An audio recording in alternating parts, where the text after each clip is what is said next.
Please subscribe to my channel. This is my sincere request to you. I had just thanked my grandfather for the $300 check when he froze, his knife hovering over the roast turkey. He looked at me like a stranger and spoke with terrifying clarity. He told me he had wired me $700,000.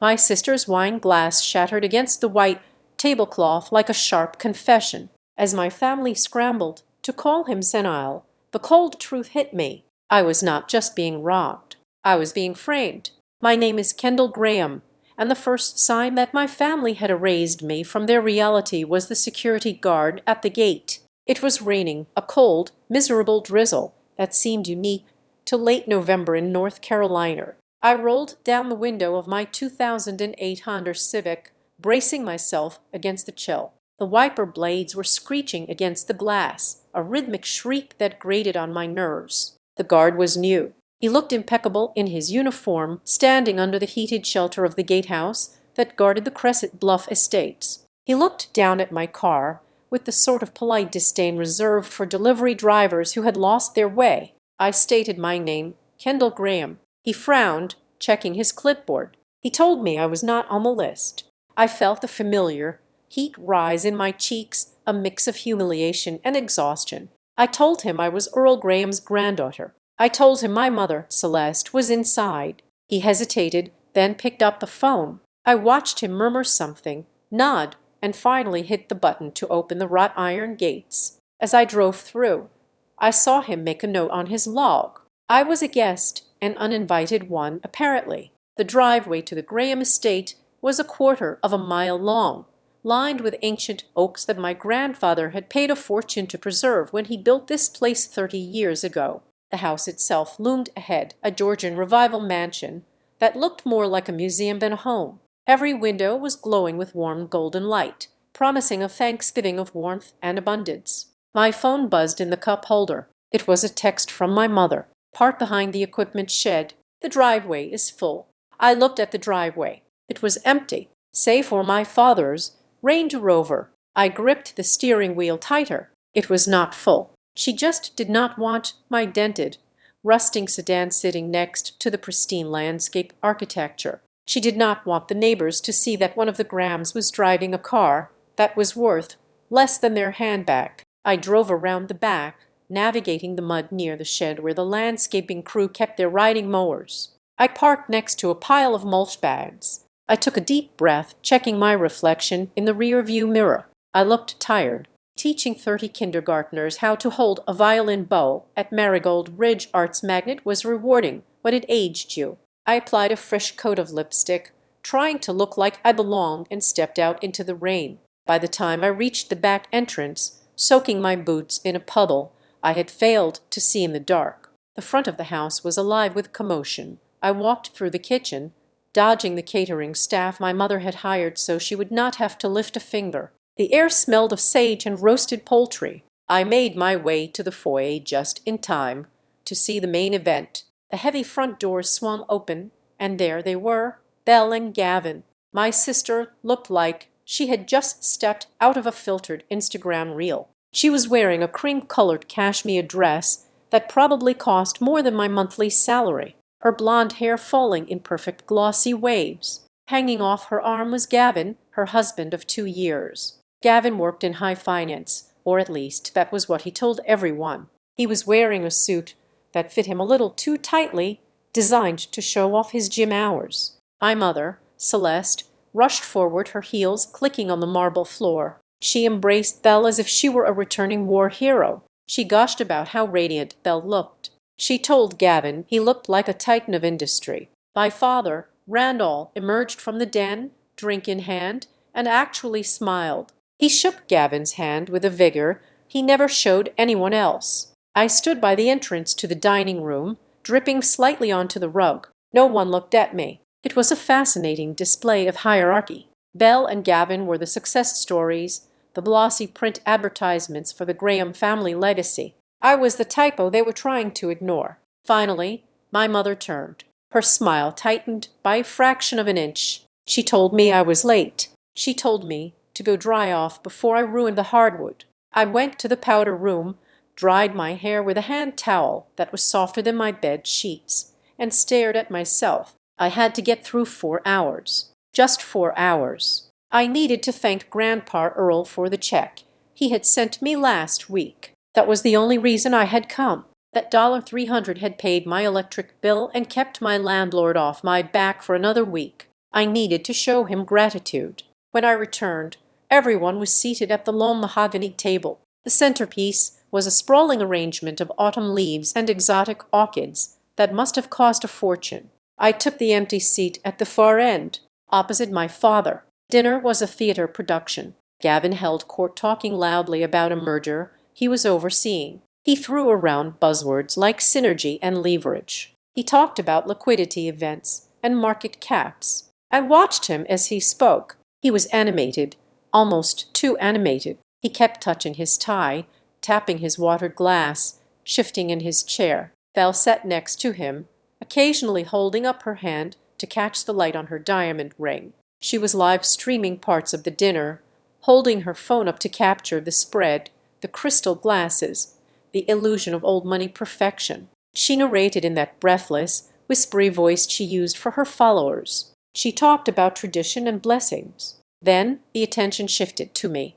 Gavin looked down the table, a smirk playing on his lips. He asked how the little flute players were doing. He asked if I had managed to teach them to play anything that did not sound like a dying cat yet. My mother let out a short, sharp laugh. She took a sip of her wine and said that at least I was keeping busy. She said it was a cute hobby, teaching at that public school. I felt the familiar sting. I told them it was not a hobby. I told them that Marigold Ridge was an arts magnet school for underprivileged kids. I told them we had a concert coming up in December. Belle rolled her eyes, not looking up from her phone. She said nobody cared about public school concerts. She said I should have taken the internship Gavin offered me 2 years ago. She said I could have been making real money instead of playing saint. I gripped my fork. I wanted to scream. I wanted to tell them that I was the only one doing something real. But I stayed silent. I was used to this. The only person who had not spoken was my grandfather, Earl. He sat at the head of the table, a massive figure, even at 78 years old. He had built the Graham construction empire from a single pickup truck and a shovel. He had calloused hands and a mind like a steel trap, though lately the family had been whispering that he was slipping, that he was forgetting things. He looked up from his plate, his blue eyes sharp and clear. He ignored Gavin. He ignored Belle. He looked straight at me. He asked me about the scholarship program I was trying to start. He asked if the instruments I had ordered had arrived yet. I felt a lump form in my throat. He remembered. I had told him about the program months ago. In passing, I didn't think he had been listening. I told him we were still short on funding, but the kids were practicing on the old rentals. I told him about a student named Marcus who had perfect pitch but no violin of his own. Earl nodded slowly. He said that was good work. He said work that built something was the only work that mattered. The table went silent. Gavin's smile faltered. My mother looked annoyed that the conversation had shifted away from the golden couple. I decided this was the moment. I wanted to show him I appreciated his support, no matter how small. I reached into my purse, which I had tucked under my chair, and pulled out the envelope. I had already deposited the check via the mobile app, but I had kept the physical copy to write a thank you note on the back, intending to give it to him personally. I cleared my throat. My hands were shaking slightly. I said, "Grandpa, I wanted to say thank you." I held up the check. It was a standard personal check filled out in his shaky, distinct handwriting. I said the $300 really helped me out this month. I told him it covered the heating bill and the rest went to groceries. I said I appreciated him thinking of me for a second. There was silence. Then Belle snorted. She covered her mouth with a manicured hand. Laughing, she asked if I was serious. She asked if I was really bringing up a $300 check at the Thanksgiving table. She said it was pathetic. My mother sighed, shaking her head. She told me to put it away. She said I shouldn't make things difficult or look so desperate. She said it was embarrassing to talk about such small sums when Gavin was discussing millions. I felt my face burn. I started to lower the check, feeling like a fool. I had just wanted to say thank you. I had just wanted to acknowledge his kindness. But Earl was not laughing. He had been in the middle of carving the turkey. He was holding the heavy silver carving knife in his right hand and a large fork in his left. He stopped. He went completely still. He lowered the knife slowly to the platter. The metal made a dull clink against the china. He turned his head. He looked at me, but it wasn't the warm look from a moment ago. It was a look of absolute confusion, followed immediately by a terrifying sharp clarity. It was the look of a man who sees a structural crack in a building everyone else thinks is sound. He asked me to repeat that. I stammered. I said, "The check, the $300." Earl stared at me. He spoke very slowly, very clearly. His voice was not the voice of a senile old man. It was the voice of the man who had negotiated contracts with unions and city councils for 50 years. He said, $300. He leaned forward, his knuckles white on the tablecloth. He told me he had wired me $700,000. The air left the room. It didn't just go quiet. The silence was a physical weight, pressing down on everyone's chest. I froze. I looked at him, trying to process the number. 700,000. It was a number that didn't make sense in my world. My mother started to laugh, a nervous high-pitched sound. She said, "Oh, Dad, you are confused again." She looked at Gavin. She said Grandpa was having one of his episodes. But then it happened. Belle, who had been swirling her red wine in her oversized crystal glass, looking bored, went rigid. Her hand spasmed. The glass slipped from her fingers. It hit the edge of her plate and shattered. The sound was explosive in the silent room. Red wine splashed across the pristine white tablecloth, soaking into the fabric like an arterial spray. It dripped down the side of the table, pooling on the expensive rug. Belle did not move to clean it up. She did not gasp. She sat frozen, her face draining of all color, her eyes wide and terrified. She looked at Gavin. I looked at Gavin, too. He wasn't smiling anymore. His face had gone blank, a mask of calculation. He was staring at Earl with a look that wasn't concern for an elderly relative. It was the look of a predator realizing the cage door was unlocked. Earl ignored the shattered glass. He ignored my mother's frantic attempts to signal the maid. He kept his eyes locked on mine. He repeated it. He said he had authorized the transfer on Tuesday. $700,000 to my account to help with the house, to help with the school. I sat there, the $300 check trembling in my hand. I looked at the wine spreading on the table. I looked at Belle's terror. I looked at Gavin's cold eyes. And finally, I looked at my mother, who was glaring at me as if I had caused the glass to break, as if I had caused Earl's confusion. But he wasn't confused. The pieces slammed together in my mind with the force of a car crash. Earl had sent $700,000. I had received $300. There was a gap of $699,700. Where did it go? And then a colder thought washed over me, chilling me deeper than the rain outside ever could. If Earl had sent that money to me and it was gone then on paper, I was the one who had received it to the IRS, to the bank, to the world. I was the one with nearly $34 million. If that money was missing, I wasn't just a victim of theft. I looked at Gavin again. He was slowly reaching for his phone, sliding it under the table. They weren't just stealing from Earl. They were using my name to do it. I wasn't just being robbed. I was being set up as the thief, the black sheep, the desperate teacher with the debt, and the old car, the perfect scapegoat.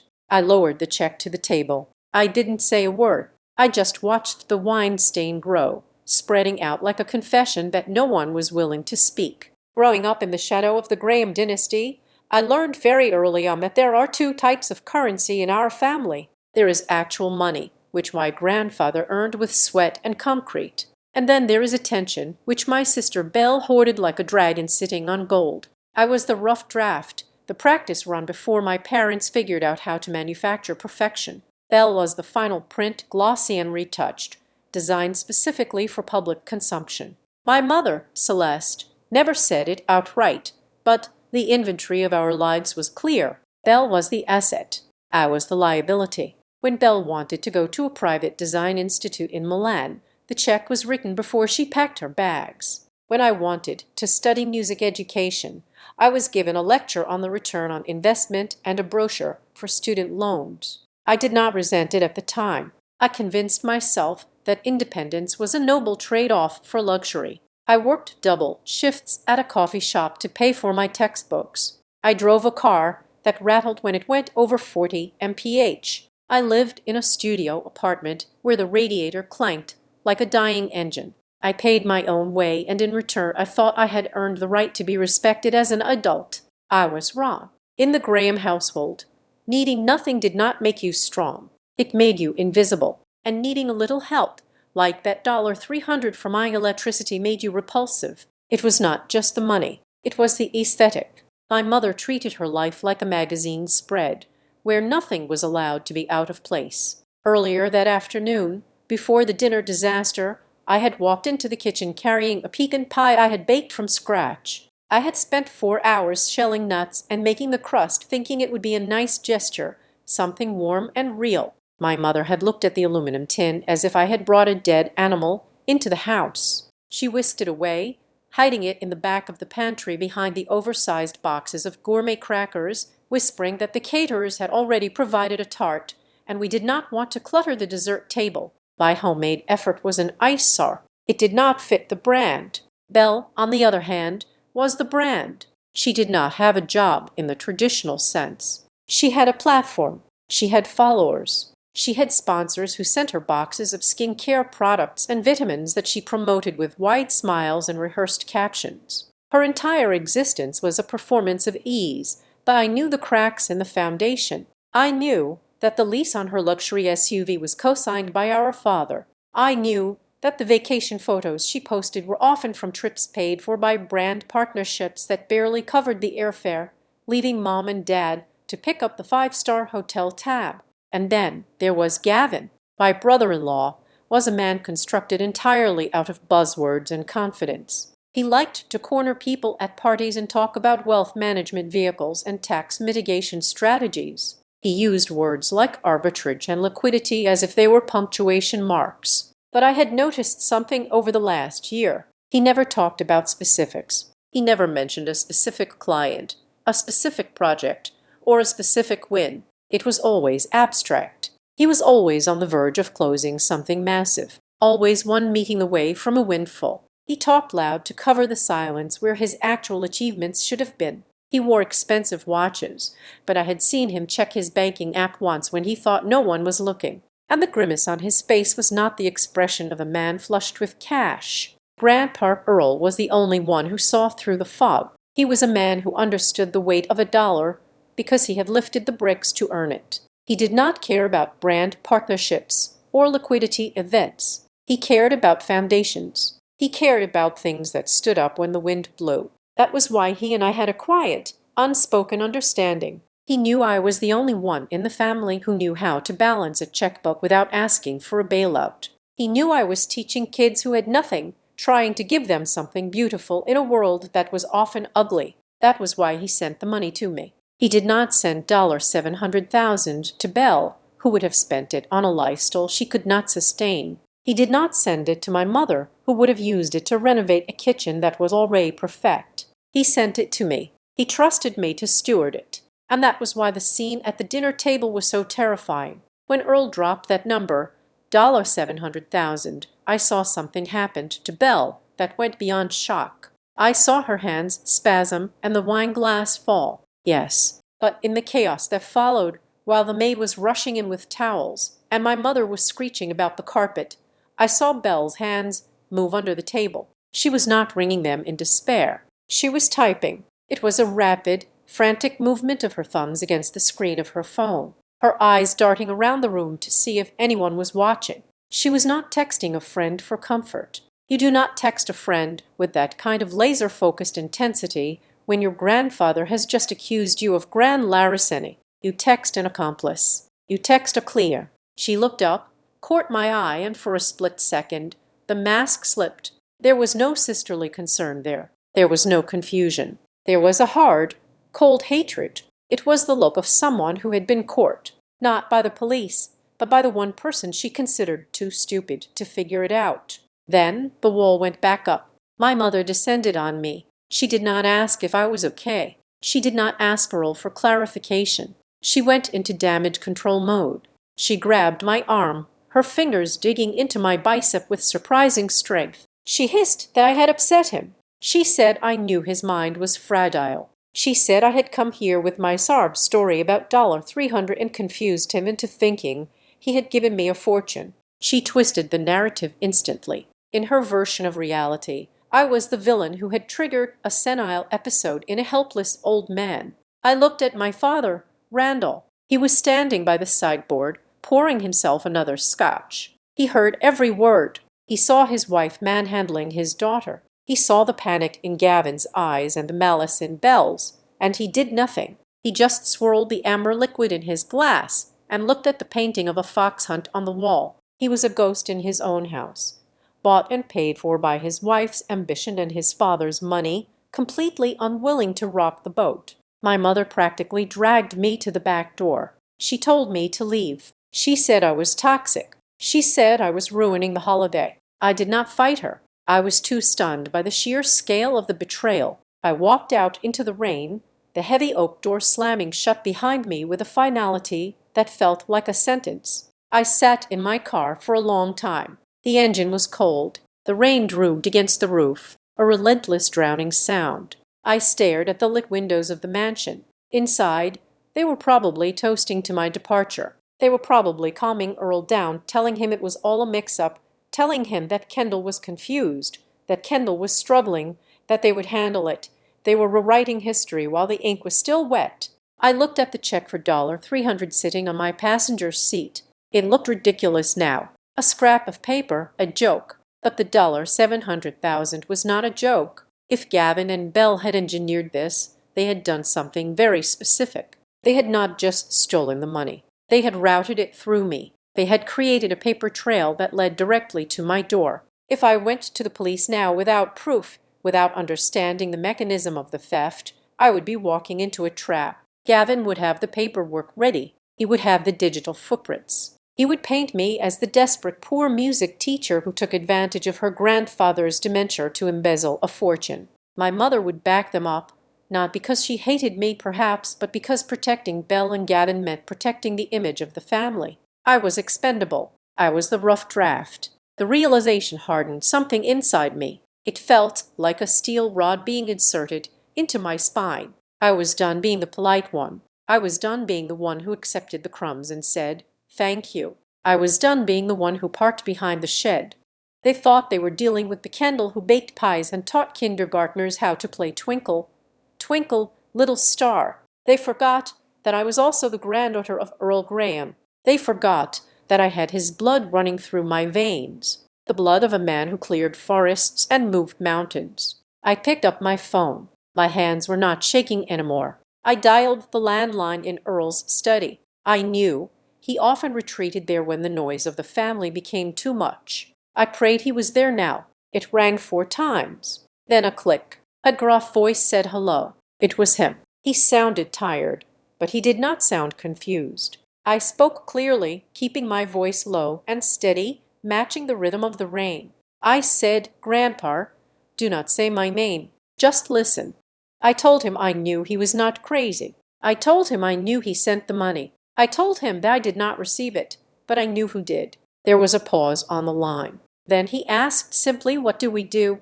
I told him to be ready at 9:00 the next morning. I told him I would pick him up at the end of the driveway away from the house cameras. I told him to bring his identification and his personal ledger. I said, "Tomorrow we are going to the bank. We are going to pull the records. We are going to drag the truth out into the light. No matter whose name is attached to it," he said. "I will be there." He hung up. I started my car. The engine sputtered and then roared to life. I did not look back at the house as I drove down the long, dark driveway. I was not leaving in shame this time. I was leaving to sharpen my knife. They wanted a villain fine. I would be the villain who tore their perfect little paper castle down to the ground. The morning sun did not feel like a new beginning. It felt like an interrogation lab. I pulled my Honda up to the curb at exactly 9:00, just past the stone pillars of the Graham Estate Service entrance. Earl was already there. He was wearing his charcoal Sunday suit and a fedora. that he had not worn since my grandmother's funeral. He looked small against the backdrop of the massed hedges. But as he opened the car door and slid into the passenger seat, the air in the car changed. He did not smell like old age or lavender anymore. He smelled like aftershave and purpose. We did not speak much on the drive to the bank. The silence was heavy, filled with the things we were both afraid to find. I focused on the road, gripping the steering wheel until my knuckles turned white. We were heading to the main branch of First Piedmont, the financial fortress where my grandfather had kept his accounts since the 70s. It was a place of mahogany desks, hushed voices, and the kind of carpet that swallowed the sound of footsteps. When we walked in, the atmosphere shifted instantly. The tellers looked up, their smiles bright and practiced, but faltered when they saw who I was with. Earl walked with a cane now, but he used it less for support and more like a weapon he was keeping in reserve. We bypassed the line and went straight to the glass-walled office at the back. Mr. Sterling, the branch manager, looked up from his computer. He was a man who looked like he had been manufactured in a factory that produced generic banking executives. He had a perfect part in his hair and the tie that matched his pocket square. When he saw Earl, he stood up too quickly, knocking a pen off his desk. He welcomed us with a nervous energy that set my teeth on edge. He offered coffee. He offered water. He asked how the holiday was. He did everything except ask us why we were there. Earl sat down slowly, resting his hands on the head of his cane. He told Sterling to cut the pleasantries. He said we needed to see the transaction history for his primary holding account, specifically a transfer of $700,000 made on Tuesday. Sterling froze.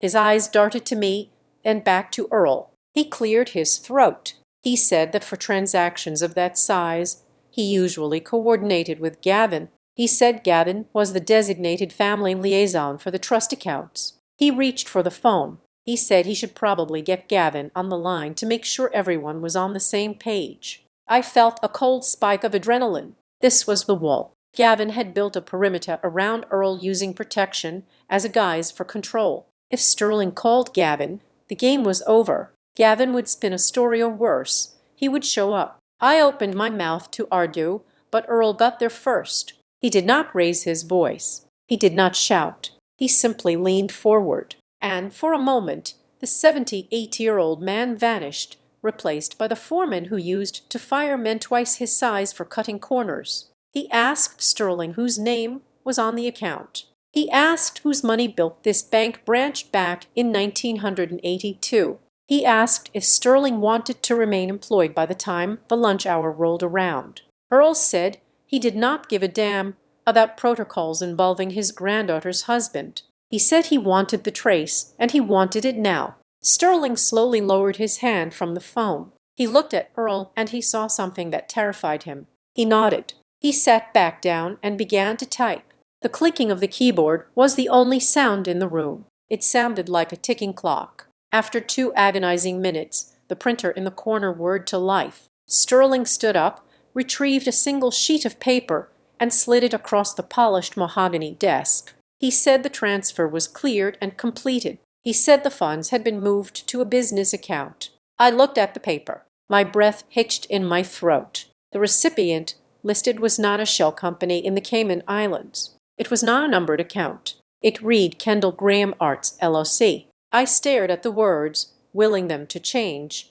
The room seemed to tilt. I looked at Earl. His face was unreadable. I whispered that I did not have an LLC. I said I had never registered a business in my life. Sterling looked at me with a mixture of pity and skepticism. He pulled a file from a drawer. He said that the bank had received the articles of incorporation and the account opening documents digitally 3 weeks ago. He slid a second piece of paper toward me. It was a signature card, and there at the bottom in blue ink was my signature. It was not a forgery that looked kind of like mine. It was my signature, the loop of the K, a sharp angle of the G, the way I trailed off at the end. It was perfect. It was so perfect that for a second I questioned my own sanity. Had I done this? Had I blacked out and opened a company? No, that was impossible. I looked closer. The pressure of the ink was uniform. There were no variations in line weight. It wasn't written. It was traced or copied. I told them this was not real. I told them someone had copied my signature. Sterling sighed. He said he understood this was a difficult situation. He said that often in families with complex finances, things could get confused. He was giving me an out. He was offering me the misunderstanding narrative, but his eyes were cold. He believed the paper. Earl spoke up. He asked where the bank account for this LLC was located. Sterling adjusted his glasses. He said it was a digital fintech bank. He said they had no physical branches. He said all he could see was the routing number and the legal entity name. He said once the money left First Piedmont, it was out of his jurisdiction. I felt sick. A digital bank, an LLC in my name, a signature that looked real. Then, Earl said, something that made the blood drain from my face completely. He said he remembered the day he made the transfer. He said he had been in his study. He said his cataracts were bad that day and the screen was blurry. He said Belle had come in to bring him tea. He said he had asked her to help him type in the account number I had supposedly sent him. He looked at me, his eyes wide with a terrible realization. He said Belle held the phone. He said she read the numbers out loud as she typed them. I closed my eyes. It wasn't just a theft. It was a masterpiece of framing. Belle had not just stolen the money. She had created a destination that looked exactly like me. She had likely lifted my signature from a birthday card or one of the many documents I had signed for the family over the years. She had opened an online bank account in my name, which is terrifyingly easy to do if you have someone's social security number and a copy of their ID. And my mother kept all our vital documents in the safe in the library. Belle had access to everything. If the police looked at this right now, they would not see a victim. They would see a struggling school teacher who created a shell company, forged a reason for a transfer, and convinced her senile grandfather to sign off on it. I looked at Sterling. I asked for the address. I asked where Kendall Graham Arts LLC was registered. Sterling hesitated and pointed to a line on the incorporation document. It was not my apartment address. It was not the school. It was Box 404, the parcel concierge, 112 Crescent Boulevard. I knew the place. It was a high-end shipping and mail center in the middle of the most expensive shopping district in Crescent Bluff. It was the kind of place where people with too much money sent their packages so they did not have to deal with the common mail carriers. Earl grabbed his cane. He said we were going to the police station. He said we were going to file a fraud report immediately. I put my hand on his arm. I pressed down firmly. I said no. Earl looked at me shocked. He asked why the hell not. I lowered my voice, leaning in so Sterling could not hear every word, though I knew he was listening. I told Earl that if we went to the police now with only this paper, Gavin would spin it. I told him Gavin would say I set the whole thing up and was now trying to cover my tracks because I got caught. I told him the evidence pointed to me, not them. I told him that my signature was on that card. I told him the money went to a company with my name. I said we did not have a smoking gun yet. We had a mirror that was reflecting my own face back at me. If I went to the authorities now, I would be handing Gavin a shovel to bury me. I stood up. I took the papers from the desk. I folded them neatly and put them in my purse. I thanked Mr. Sterling for his time. I told him we would handle this internally for now. Sterling looked relieved. He did not want a scandal. He just wanted us gone. We walked out of the bank into the gray daylight. The rain had stopped, but the air was thick and cold. Earl leaned against the car. He looked older than he had an hour ago. He asked me what we were going to do if we were not going to the police. I looked at the address on the paper again. Box 404. I told him that an LLC is just a piece of paper. I said a bank account is just numbers, but someone had to physically go to that box. Someone had to pick up the mail. Someone had to be the face of the operation. Belle was lazy. She wouldn't drive to a sketchy part of town. That was why she picked the parcel concierge. It was convenient. It was near her favorite boutiques. I told Earl that we were going to find out who was opening box 404. I said I needed to drop him off at home. I said he needed to act normal. I said he needed to pretend that the trip to the bank was just a confused old man checking his balance and forgetting what he saw. He straightened up. The fierce light was back in his eyes. He said he could play the part. He said he had been playing the part of the silent observer for years. I got into the driver's seat. The fear was still there, churning in my stomach, but it was being overtaken by something else, a hunter's instinct. They had used my name. They had used my identity. They thought I was just a music teacher who played by the rules.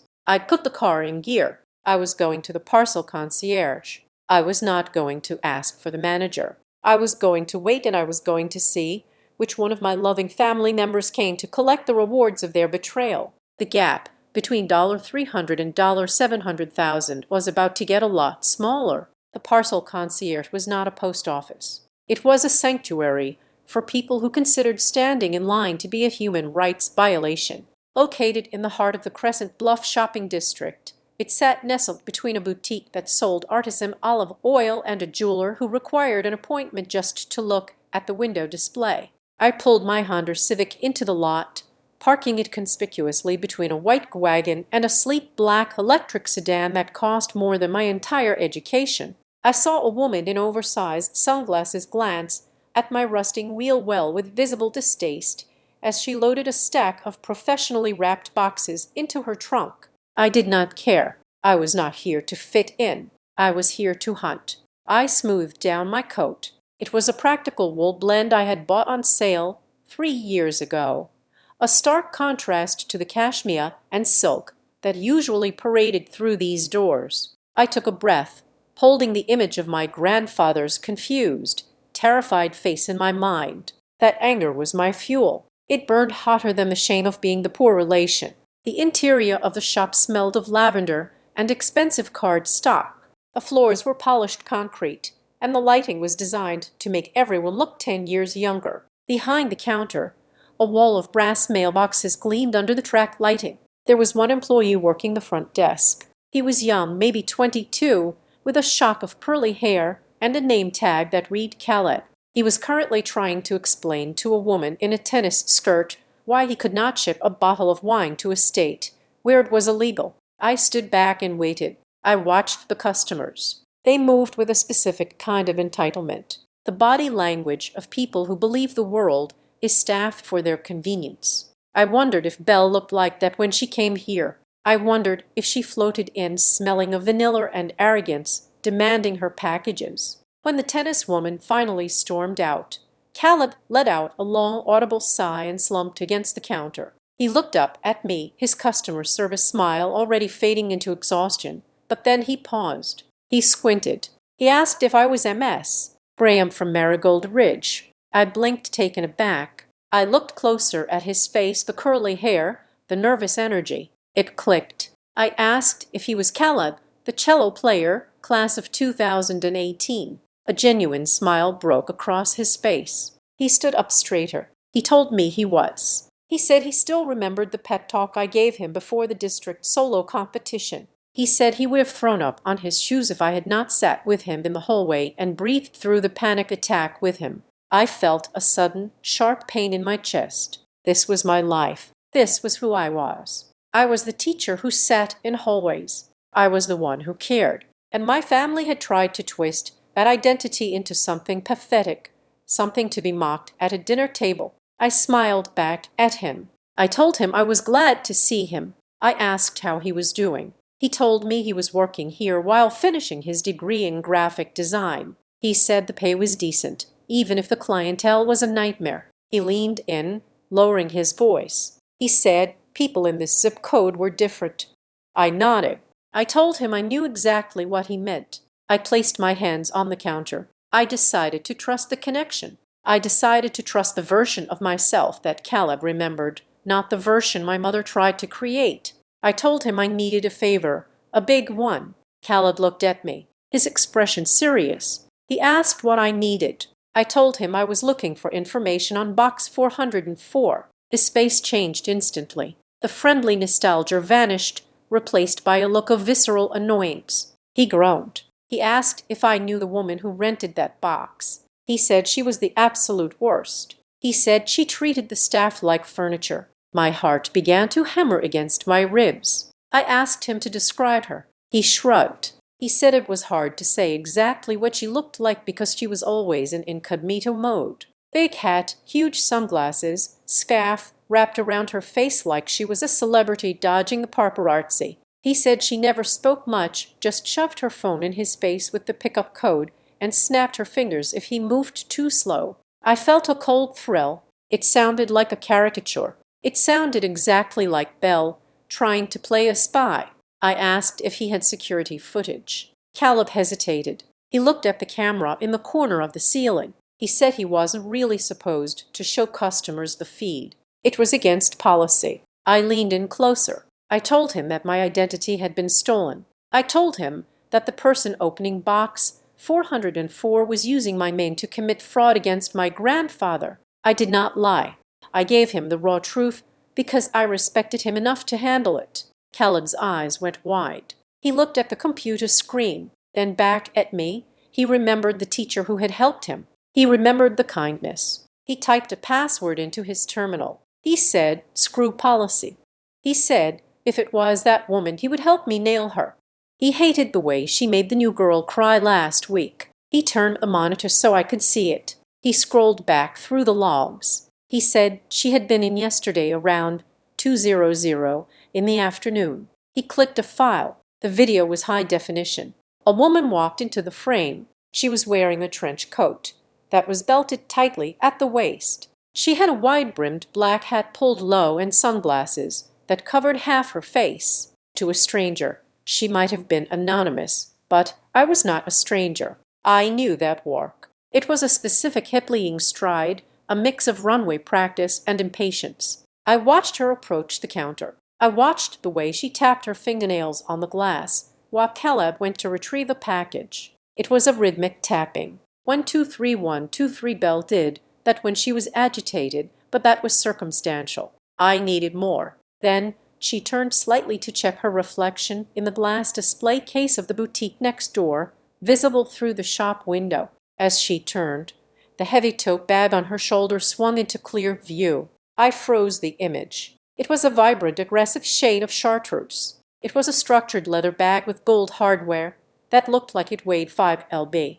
I knew that bag. 3 days ago, Belle had posted a story on her Instagram. She had been unboxing a special treat for herself. She had tagged the designer. She had called it the Electric Lime Edition. She had bragged that there were only 50 of them made in the entire country. I pointed at the screen. I asked Caleb if he could zoom in on the bag. He did. The color popped against the gray of the trench coat. I pulled out my phone. I opened Belle's Instagram profile. I scrolled down to her highlights reel titled Hauls. I found the video. I held my phone up next to the monitor. The bag on the screen and the bag on the phone were identical. Caleb whistled low. He said, "That was a match." I watched the rest of the clip. Caleb handed her 3 large boxes. She did not thank him. She did not make eye contact. She just pointed to the door, indicating he should help her carry them. I asked Caleb what was in those boxes. He checked the log. He said they were from a high-end electronics retailer and a luxury home goods store. He said the shipping labels were addressed to Kendall Graham Arts LLC. I felt a wave of Morser. She wasn't just stealing the money. She was shopping with it. She was buying flat-screen televisions and designer sheets and God knows what else. And she was funneling it all through a fake company that bore my name. Every time she signed for a package, she was cementing the lie. She was building a physical inventory of goods that on paper belonged to me. If the IRS came knocking, they would see that Kendall Graham Arts LLC had spent thousands of dollars on office equipment and staging materials. They would see the goods were picked up by a representative. They would see the money leaving Earl's account and entering mine. I thanked Caleb. I asked if I could get a copy of that clip. He pulled a flash drive from his drawer. He said he would do me one better. He downloaded the last 5 visits she had made. He said she came in about twice a week. I took the drive. It felt heavy in my hand, heavier than the plastic it was made of. It was ammunition. I walked back out to my car, the rain starting to spit again. I sat in the driver's seat and stared at the steering wheel. I had the who. It was Belle. There was no doubt now. But as I watched the shoppers hurry past, a nagging thought took root in my mind. Belle was greedy. She was vain. She was cruel. But she was not a detailed person. Belle could not file her own taxes. She once paid a service to organize her closet because she found it too overwhelming. The idea of her setting up an LLC, obtaining an employer identification number, opening a digital business bank account, and creating a layered paper trail, it did not fit. Belle was the consumer. She was the one who wanted the bag and the camera time. She was the face of the operation, but the structure, the digital banking, the complex routing of funds that made it look like a legitimate business transfer that smelled like Gavin. Gavin, who walked around parties talking about tax shelters. Gavin, who bragged about his knowledge of corporate structures. Gavin,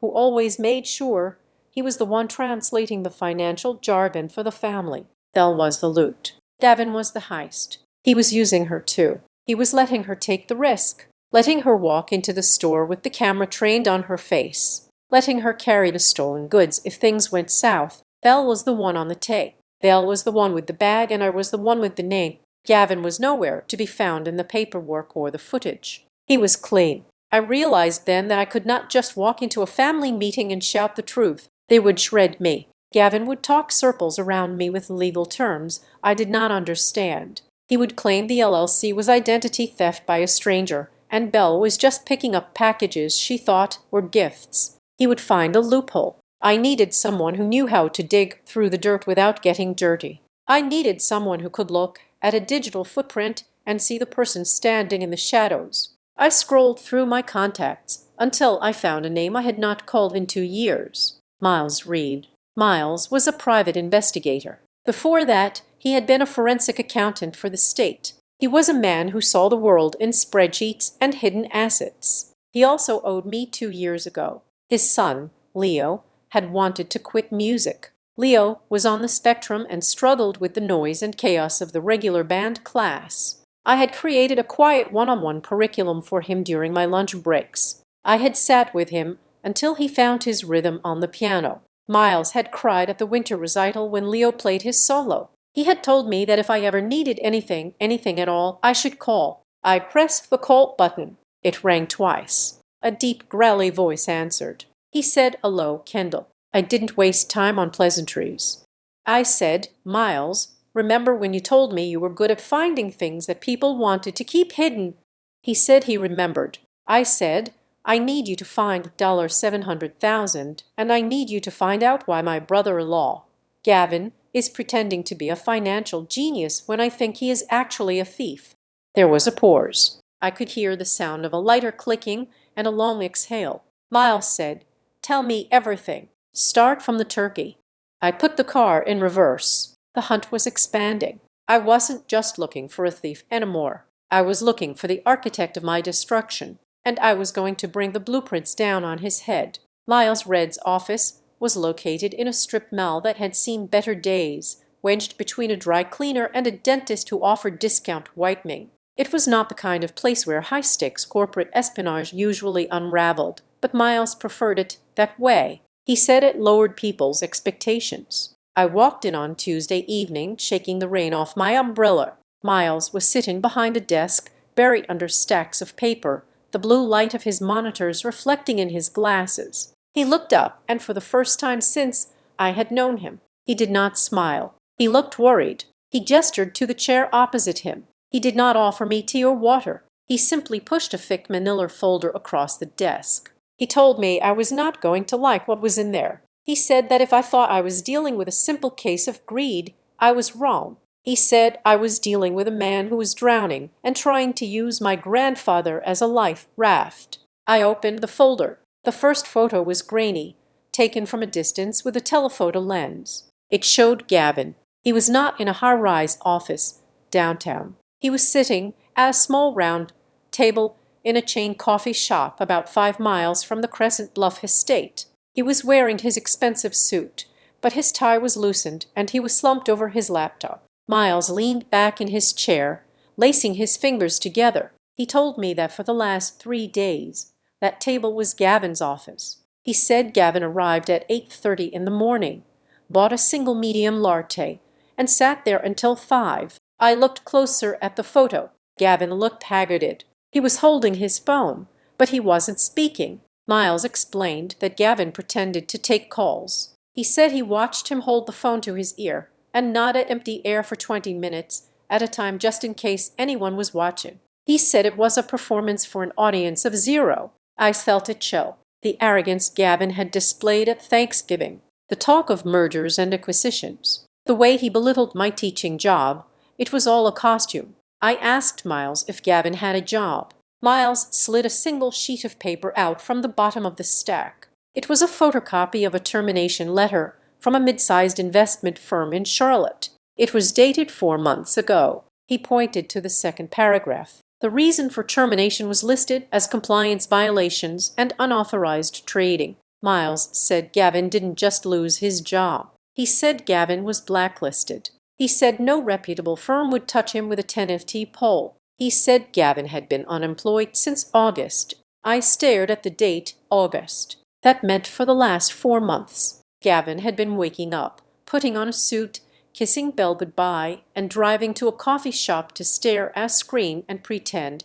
he still mattered, but being unemployed did not explain the need for $700,000. You could live on savings for a while. I turned the page. It was a credit report, or rather a disaster report. Miles ran a hand through his thinning hair. He said this was where it got ugly. He said Gavin had maxed out 4 premium credit cards. He had taken out a line of credit on his car, and then he had gone to the secondary market. I asked what he meant by secondary market. Miles said loan sharks. He said online predatory lenders with interest rates that should be illegal. I looked at the bank statements Miles had dug up. There were dozens of transactions to websites I didn't recognize. Royal Flush Digital, Bet Limitless, Vegas Direct. My stomach dropped. He wasn't trading stocks. He was gambling. Miles confirmed it. He said Gavin was bleeding money into online poker and sports betting sites.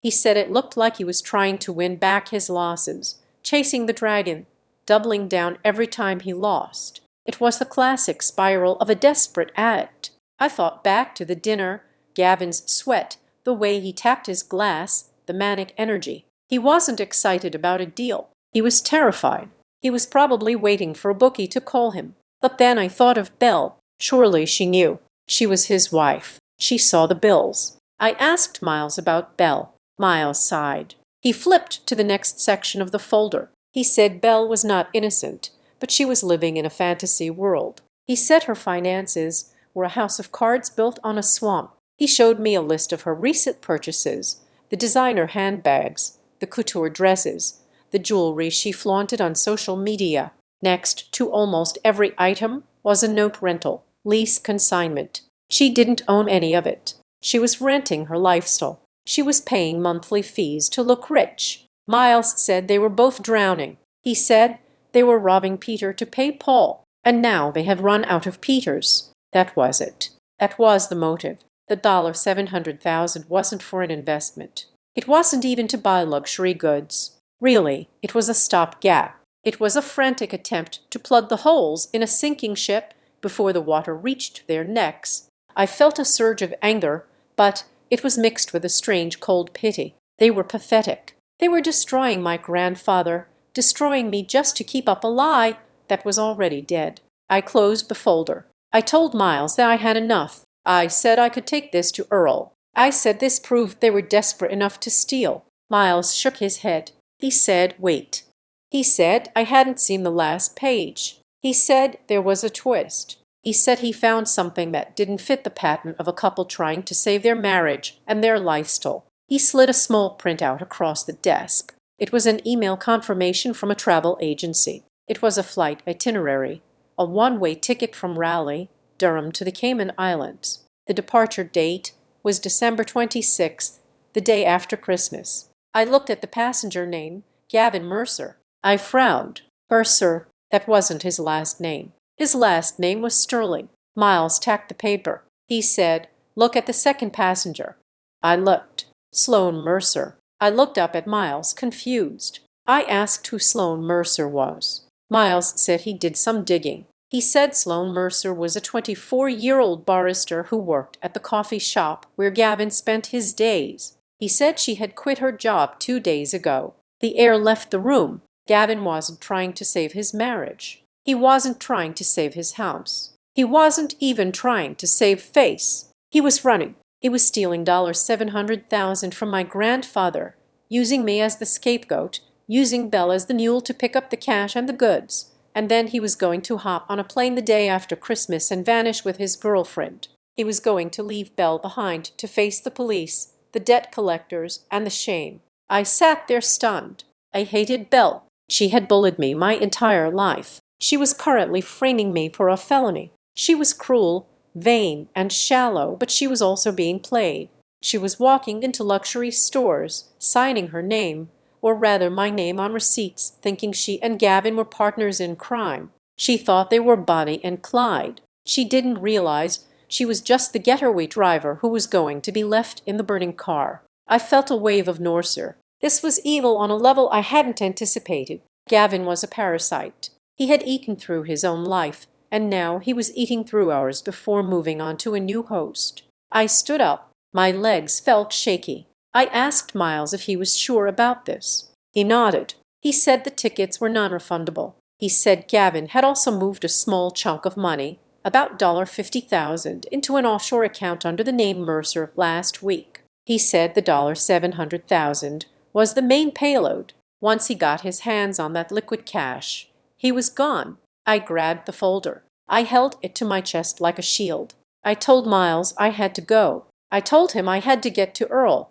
I drove back to Crescent Bluff in a daze. The Christmas lights were up on the lamp post now, festive and bright, mocking the darkness I was carrying in the passenger seat. I pulled into the service entrance of the estate again, parking in the shadows. I texted Earl, "Come to the greenhouse." Now he met me there 10 minutes later, wrapped in a heavy wool coat.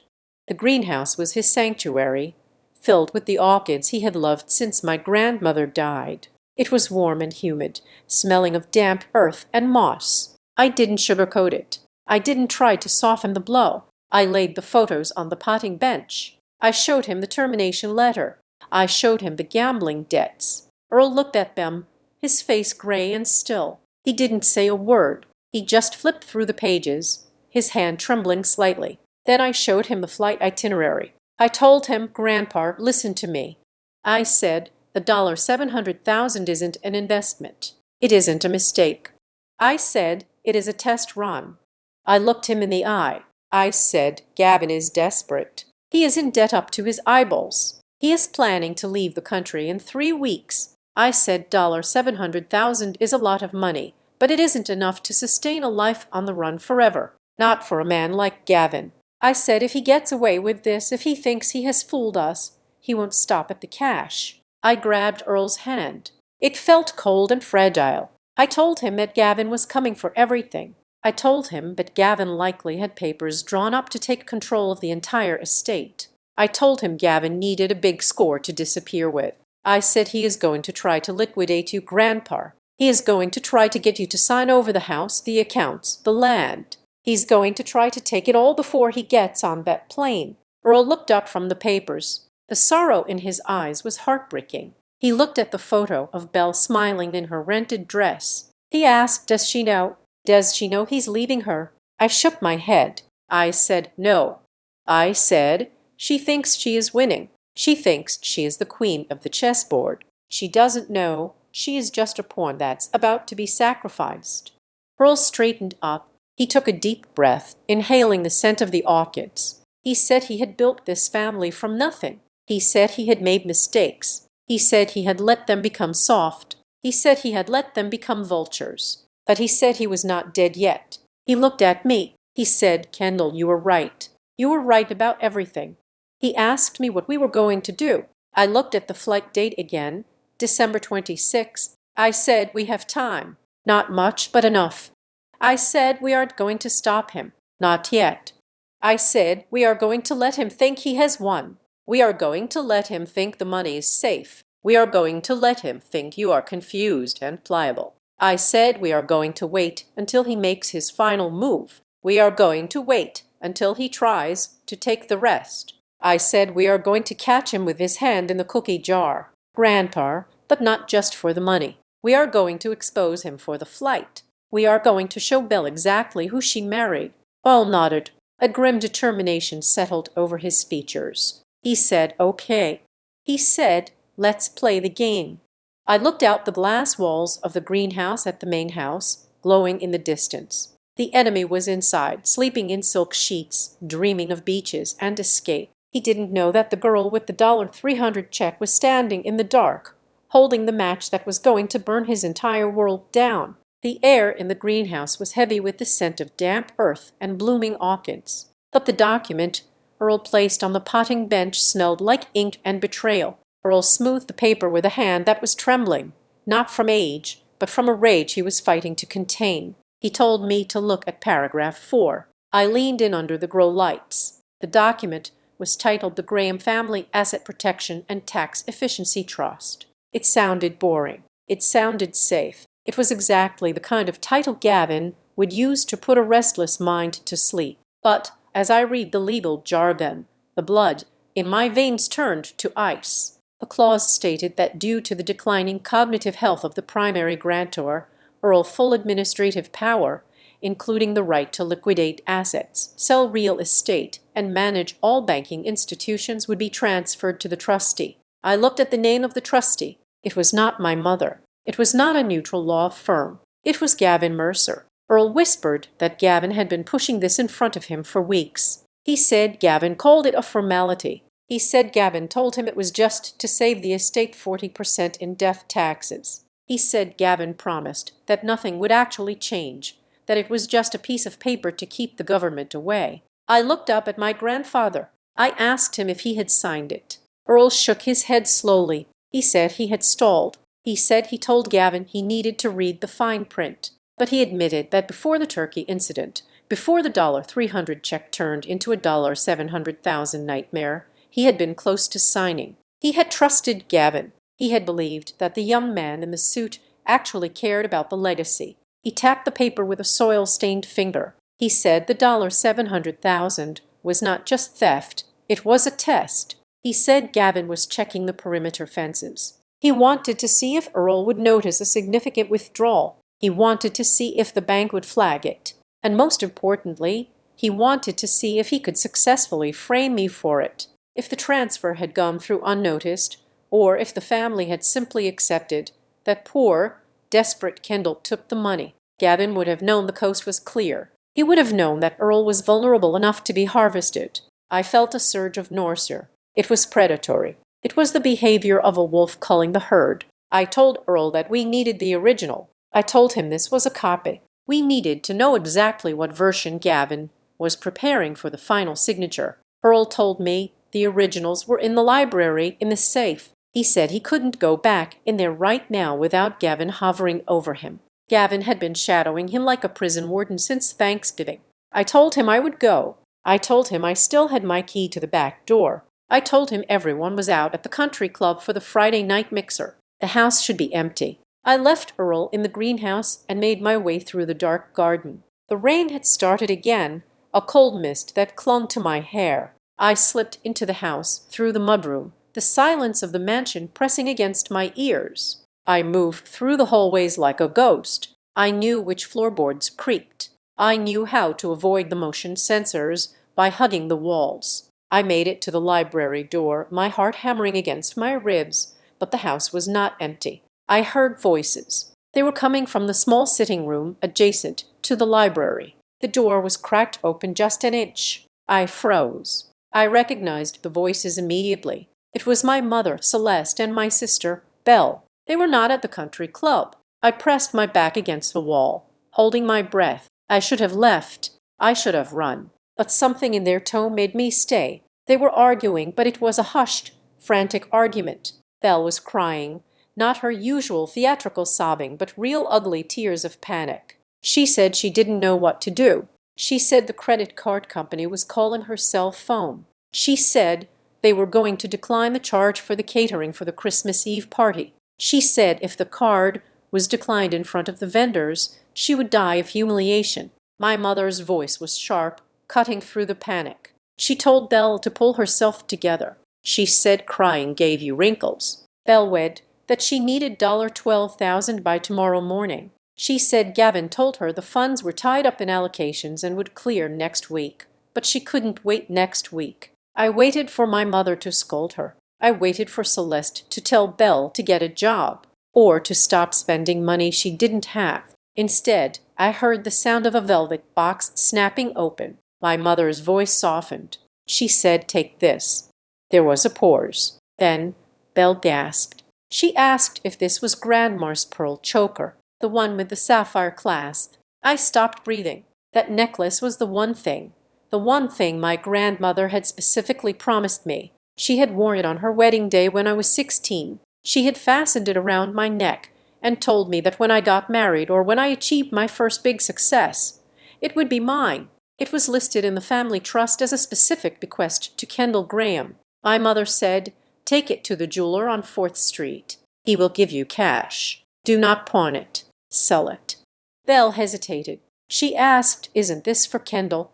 She said she thought Grandma wanted Kendall to have it. My mother's reply was so cold, so matter-of-fact, that it felt like a physical blow to my chest. She said, "Kendall doesn't need pearls to teach music in a public school." She said, "Kendall is used to enduring things. She is used to going without. She is a survivor. Biel, you are not." She said, "You are the one who has to keep up the image of this family. If you look poor, we all look poor. Kendall is already a lost cause." I slid down the wall until I was crouching on the floor. I didn't cry. I didn't feel like crying. I felt like something inside me had just been cauterized. For years, I had thought my mother's coldness was just disappointment. I thought if I worked harder, if I was kinder, if I was more successful, she would finally see me. I thought she was just tough on me to make me stronger. That I was wrong. She didn't want me to be strong. She needed me to be the sacrifice. She was willing to burn my inheritance, my memories, and my dignity just to keep Belle warm for another week. She was feeding me to the wolves to save the sheep she preferred. I listened as Belle sniffled and accepted the box. I heard them discussing how to explain its disappearance to Earl. My mother suggested they say it was lost during cleaning, or perhaps that I had taken it and sold it myself. That was the final straw. They were already planning to frame me for this too. I stood up. I didn't go into the library. I didn't need the papers anymore. I knew enough. I backed away silently, retracing my steps through the dark hallway out the mudroom door and back into the rain. When I got back to the greenhouse, Earl was pacing. He took one look at my face and stopped. He asked if I got the papers. I shook my head. I sat down on a wooden crate and looked at him. I said, "Grandpa, we don't need the papers to know the truth." I told him about the necklace. I told him about the conversation. I told him that his daughter, my mother, was not a victim in this. She was an enabler. She was willing to liquidate the family history to protect the illusion of wealth. Earl sat down heavily. He put his face in his hands. He looked old. He looked defeated. He whispered that he was sorry. He said he had failed me. I reached out and took his hands. They were rough, warm, and real. I said, "No, you didn't fail me, but we are done playing defense."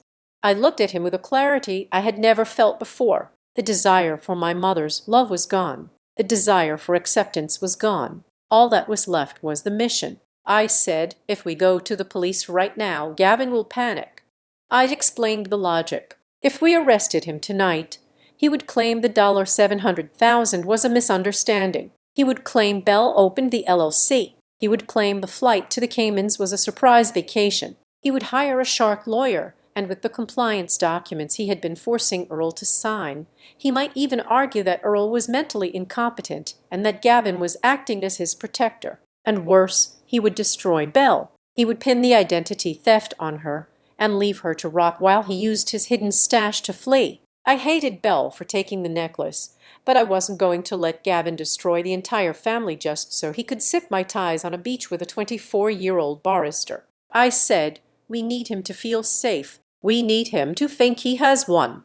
Earl looked up. He asked what I had in mind. I said, "The Christmas Eve party." It was in 3 days. The entire social elite of Crescent Bluff would be there. My mother's friends, Gavin's associates, the people whose opinions mattered more to them than oxygen. I told Earl the plan. I said, "On Christmas Eve, you are going to give Gavin what he wants." Earl frowned. He asked if I meant the signature. I nodded. I said, "You are going to play the part, Grandpa. You are going to be the confused, tired old man they think you are. You are going to tell Gavin that you are ready to sign the tax protection papers during the party." I said Gavin will be ecstatic. He will be arrogant. He will think he has pulled off the heist of the century. He will relax. He will probably even cancel his backup plans because he thinks he has secured the main vault. Earl's eyes narrowed. He asked, and then I said, and then right before the ink dries, we turn on the lights.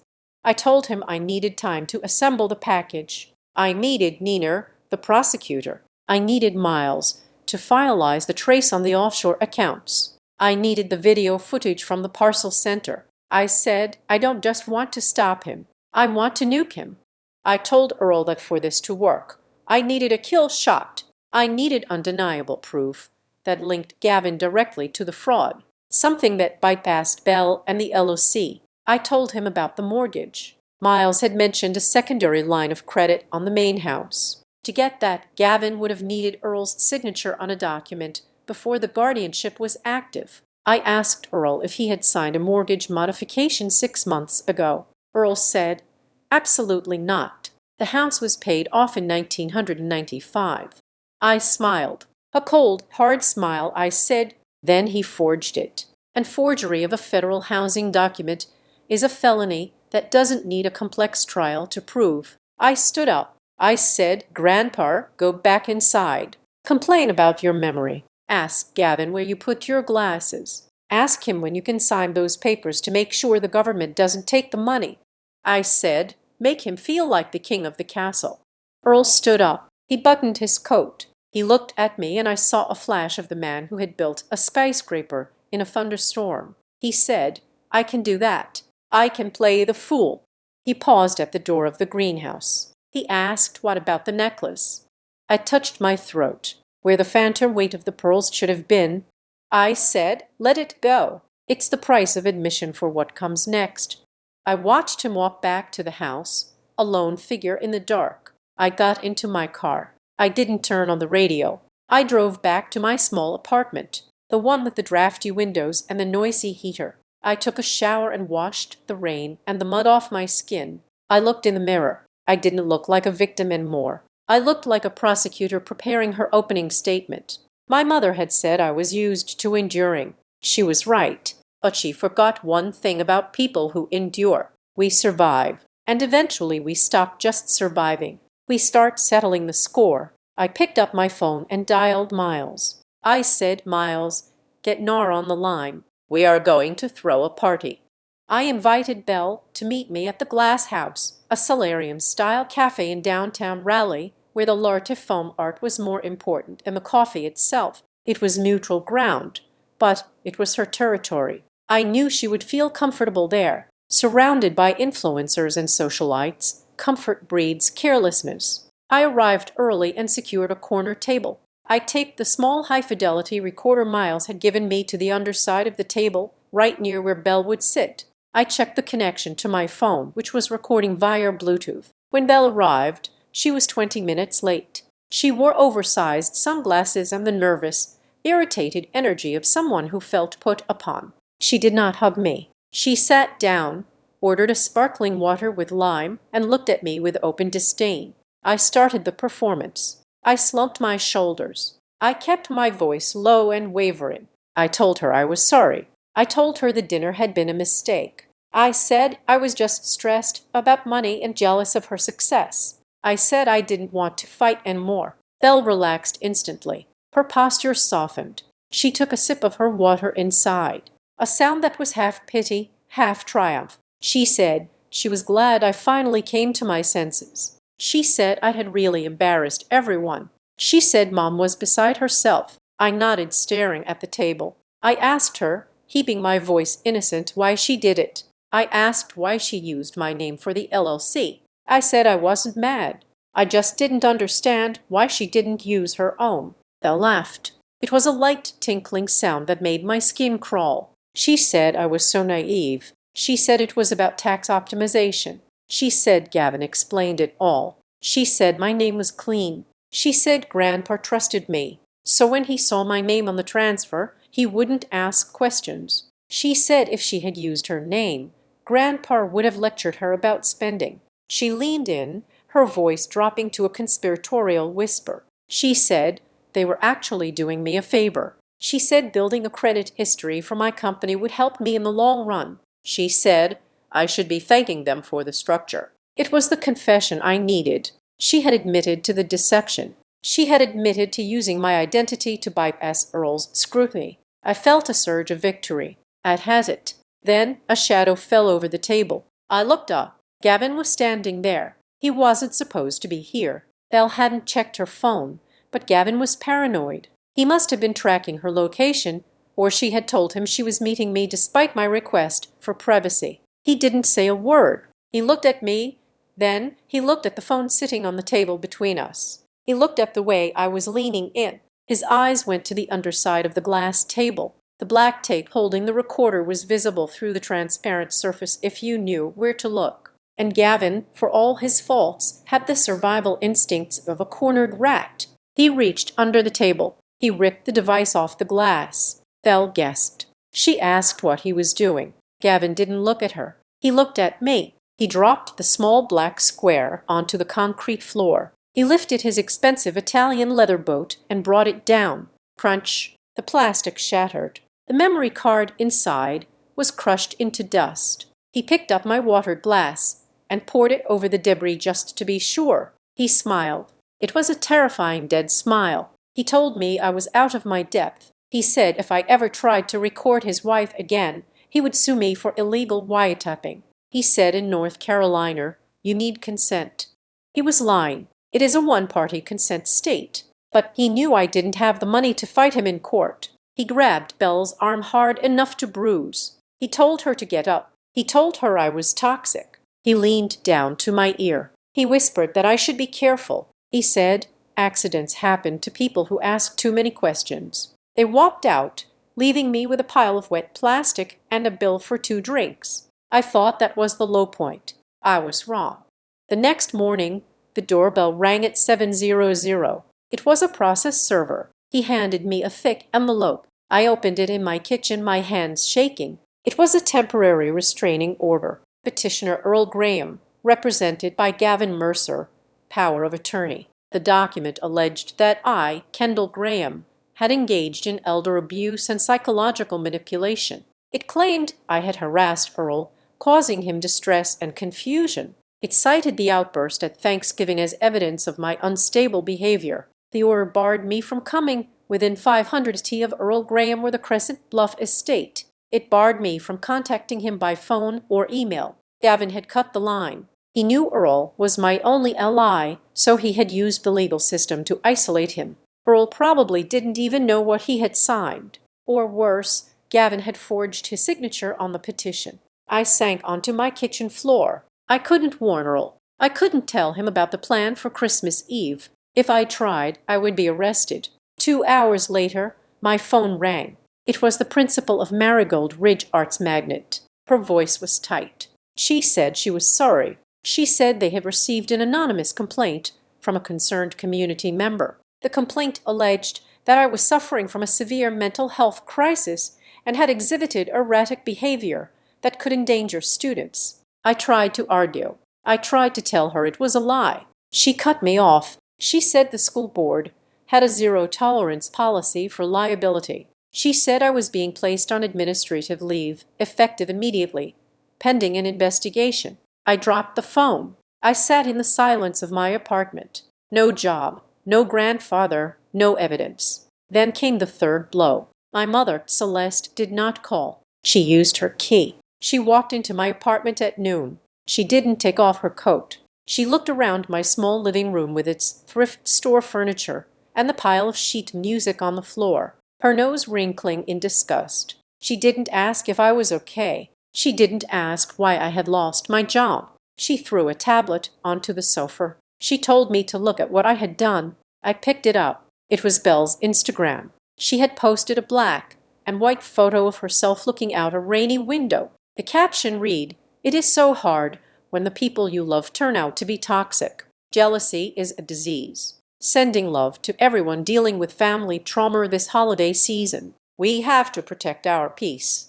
The comments were a flood of support. "Stay strong, Queen. Jealousy is ugly. You don't need that energy." My mother stood over me. She was trembling with rage. She said I was embarrassing the family. She said people were talking. She said Mrs.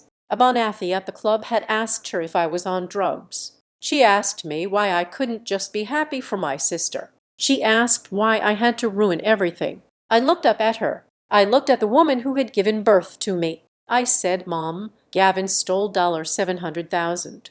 She froze for a second. I saw a flicker of doubt, but then she crushed it. She couldn't handle the truth. The truth was messy. The truth would ruin the Christmas party. She said I was delusional. She said Gavin was a successful businessman. She said I was projecting my own failures onto him. She told me that if I didn't stop this crusade, she would cut me off completely. No more family dinners. No more contact." She walked out. I sat there for a long time. The silence in the apartment was deafening. I felt like I was underwater. The pressure was immense. I had tried to do the right thing.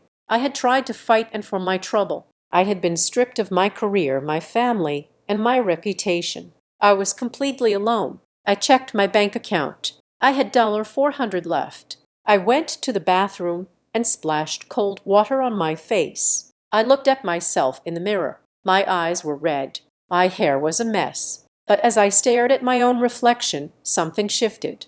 They had taken my job. They had taken my family. They had taken my reputation, which meant I had absolutely nothing left to lose. Fear requires something to protect. I had nothing to protect anymore. I wasn't a teacher anymore. I wasn't a granddaughter. I wasn't a daughter. I was just a woman with a truth that nobody wanted to hear. I grabbed my coat. I drove to Miles's office. When I walked in, Miles was on the phone. He took one look at my face and hung up. He didn't ask what happened. He knew. He had probably seen the social media posts. He probably knew about the restraining order. He stood up and walked to the door of the back office. He waved me over. He said there was someone I needed to meet. Sitting at a small conference table was a woman I recognized, though I hadn't seen her in 10 years. Nanner Hart. We had gone to high school together back then. She was the quiet girl who read true crime novels during lunch. Now she was wearing a sharp navy blazer and looking at a file with the intensity of a hawk. She stood up and shook my hand. Her grip was firm. She said Miles had briefed her. She said she was currently an assistant district attorney specializing in financial crimes. She said she hated two things in this world: people who hurt kids and people who hunted the elderly. I sat down. I told her everything. I told her about the failed recording. I told her about the restraining order. I told her about the job. Nara listened. She didn't offer sympathy. She offered analysis. She said the restraining order was a mistake. I looked at her confused. I asked how being legally banned from seeing my grandfather was a mistake for Gavin. Nara smiled. It was a sharp, dangerous smile. She said it showed he was afraid. She said innocent people don't file restraining orders against family members over a dinner table argument. She said it established a pattern of isolation. She leaned forward. She said, "Kendall, right now you are playing checkers. Gavin is playing chess, but he is a bad chess player. He is aggressive. He attacks too early." She said we needed to change the game. She told me that to get an indictment that would stick one that would freeze his assets immediately and stop him from boarding that plane, we needed three things. First, proof of intent. The flight tickets and the offshore account established that. Second, the money trail. Miles had that. But the third thing was the hardest. We needed the beneficiary to incriminate himself. We needed him to claim the money or the power explicitly. She said the signature on the tax protection document was the key. If Earl signed that document, he was legally handing Gavin control. But if we could prove that Gavin tricked him into signing it while knowing about the theft, it became fraud in the inducement. It became a federal crime. I told her I couldn't get near Earl, the restraining order. Nara tapped her pen on the table. She said, "You don't need to be near him. You just need to be in the room when the trap snaps shut." She asked me about the party. She asked if there would be a lot of people there. I said, Yes, the whole town. She said, good. Witnesses are better than recordings. Recordings can be destroyed. A room full of 50 wealthy people watching a man get arrested. That is forever. She said we were going to crash the party, but not as guests. She looked at Miles. She asked if the dossier was ready. Miles nodded. He patted a thick stack of documents. Nar looked at me. She said, get some sleep. Kendall, you look like hell. She said on Christmas Eve, we aren't just going to stop him. We are going to let him make his speech. We are going to let him hold the pen. We are going to let him think he is the smartest man in the room, she said. And then we are going to introduce him to the United States Department of Justice. I looked at her for the first time in 24 hours. The crushing weight on my chest lifted. I wasn't alone. I had a team and we were going to bring the house down. The next 48 hours were not spent in mourning the loss of my career or my family standing. They were spent in a windowless conference room at the district attorney's office, turning my life into a weapon. Our heart did not play games. She worked the phones with a terrifying efficiency, leveraging old law school connections and calling in favors. By Wednesday afternoon, she had established a channel with a contact at the FBI's Financial Crimes Division. She told me they were interested. Harbor Wake Holdings, the offshore entity Miles had flagged, was already on a watch list for laundering money for cryptocurrency scams. But interest was not action. Neener made it clear that they would not swoop in based on a hunch. They needed a triggering event. They needed the crime to cross the line from preparation to execution in a way that was undeniable. That meant we needed Earl to play his part perfectly because of the restraining order. I could not call him. I could not visit him, but Miles could. Miles went to the estate under the guise of an old friend dropping off a Christmas gift, a bottle of scotch that contained a burner phone taped to the back of the box. We listened in from Nar's office as Earl made the call to Gavin. The audio was crisp. I heard my grandfather's voice, but it was not the strong baritone I knew. It was thin, wavering, and laced with a pathetic sort of desperation. He was channeling every ounce of the frailty the family accused him of having. He told Gavin he was scared. He said he had been looking at the news, and he was terrified the government was going to change the tax laws before the new year. He asked if that protection paper was still on the table. He said he wanted to sign it. He said he wanted to make sure everything was safe. I held my breath. Gavin's voice came through dripping with false sympathy. It was the voice of a man suppressing a cheer. He told Earl not to worry. He said he would have the papers ready. He suggested they do it on Christmas Eve. During the party, he said it would be a poetic way to secure the family legacy, surrounded by friends and loved ones. It was exactly what we wanted. Gavin's ego demanded an audience. He did not just want to steal the kingdom. He wanted to be crowned in front of the court. Nar cut the feed. She looked at me and nodded. She said he took the bait. She said now we had a time and a place. My role for the next 2 days was to disappear. I had to sell the narrative that I was broken. I deactivated my Instagram and Facebook. I did not answer texts. I left my apartment dark. I let Gavin believe that his restraining order and the school suspension had crushed me into dust.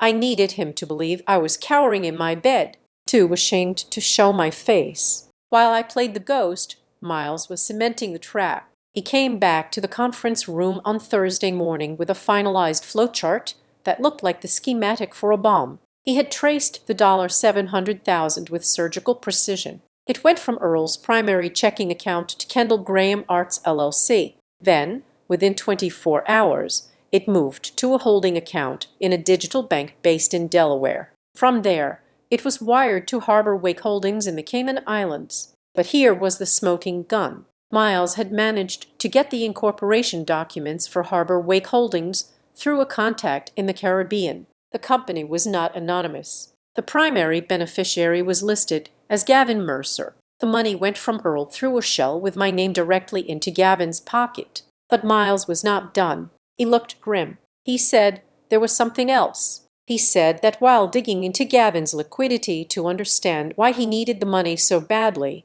he found a lien. He slid a property deed across the table. It was the deed to my parents' house, the house I grew up in, the house my mother treated like a shrine. There was a second mortgage taken out on it 3 months ago, a high-interest, short-term loan for $200,000. I stared at the signatures at the bottom. Randall Graham, Celeste Graham. I told Miles that my parents would never do that. My mother thought mortgages were for poor people. She prided herself on owning everything outright. Miles handed me a magnifying glass. He told me to look at the witness signature. It was Gavin. He said the signatures were forged. He said Gavin had used his access to their personal files to steal the deed, forged their names, and leveraged their home to pay off his gambling debts in September. The $700,000 wasn't just his exit strategy. It was the only thing stopping the bank from foreclosing on my parents' house. He was robbing the grandfather to pay off the loan he took out on the parents,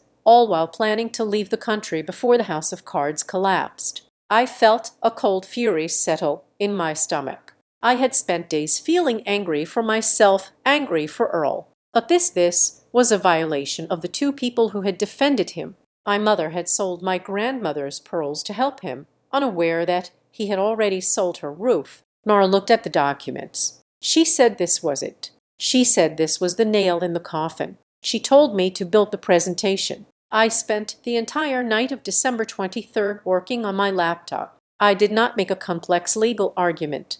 I made a slideshow.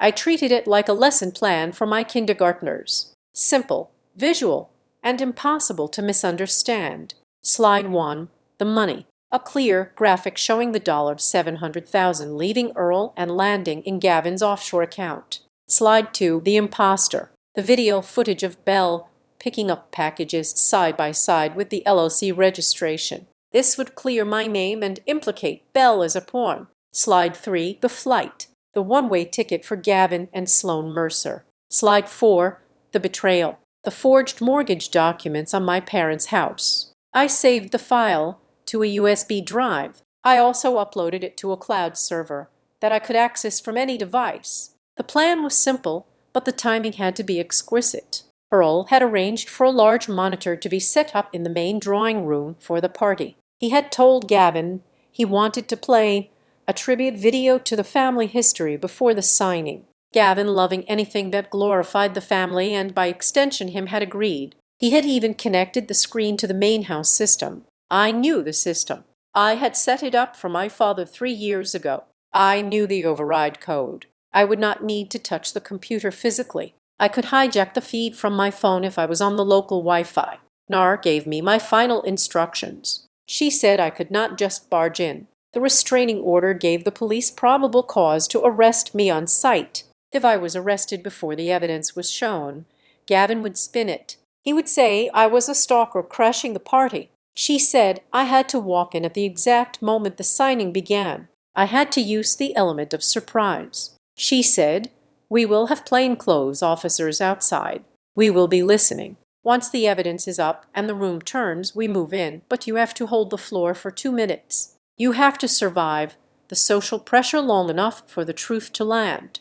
I went home and looked at my closet. I pulled out the clothes I usually wore to family gatherings, the modest beige cardigans, the sensible skirts designed to make me invisible. I threw them on the floor. I reached to the back of the closet. I found a black jumpsuit I had bought years ago and never worn because I thought it was too bold. It was sharp, tailored, and severe. I put it on. I put on heels that added 3 into my height. I pulled my hair back into a tight, high ponytail. I applied red lipstick, not the soft pink my mother approved of. Red war paint. I looked in the mirror. The sad music teacher was gone. The victim was gone. The woman in the mirror looked like an executioner. I drove to Crescent Bluff as the sun went down on Christmas Eve. The estate was lit up like a carnival. Valet were running back and forth, parking Bentleys and Porsches. I did not go to the front gate. I parked my car a half-mile away in the lot of a nearby trailhead. I walked through the woods that bordered the estate, the cold winter air biting at my exposed skin. I knew the gap in the fence where the deer came through. I knew the path to the terrace doors. I waited in the shadows of the rhododendrons, watching the party through the floor to ceiling windows. It was sickeningly perfect. There was a 12-root tree shimmering with crystal ornaments. There was a string quartet playing soft carols. Waiters circulated with champagne. I saw my mother Celeste. She was wearing a silver gown, laughing with the mayor's wife, completely unaware that she was effectively homeless. I saw Belle. She was holding her phone up, live streaming. She was showing off her outfit, posing with guests, selling the fantasy of the Graham family Christmas. She looked beautiful and hollow. And I saw Gavin. He was standing by the fireplace, one hand in his pocket, the other holding a scotch.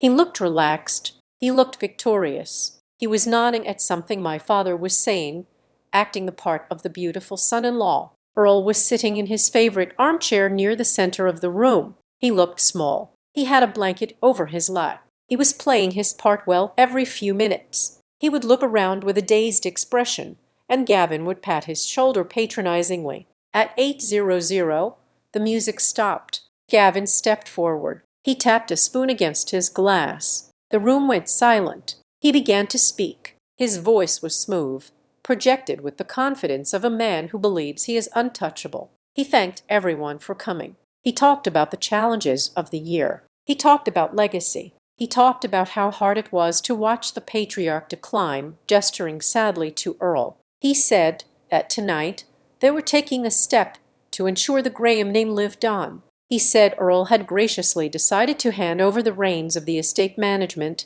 to ensure stability. He signaled to a lawyer standing nearby who brought over a leather portfolio. Gavin pulled out a gold pen. He uncapped it. He handed it to Earl. The room held its breath. My mother clasped her hands to her chest, looking moved. Belle zoomed in with her phone. This was it. Earl took the pen. His hand shook. He looked at the paper. Then he looked up. He looked directly at the terrace doors where I was hiding. He spoke into the silence. His voice was not weak anymore. He said, before I sign this, Gavin, I think we should watch that tribute.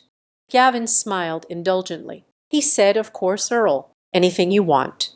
Gavin nodded to the AV technician in the corner. That was my signal. I pulled out my phone. I connected to the Graham guest Wi-Fi. I entered the admin override for the media server. I hijacked the signal. I stepped out of the shadows. I opened the terrace door. A blast of cold air followed me into the warm, perfumed room. Heads turned. The murmur of confusion started instantly. My mother saw me first.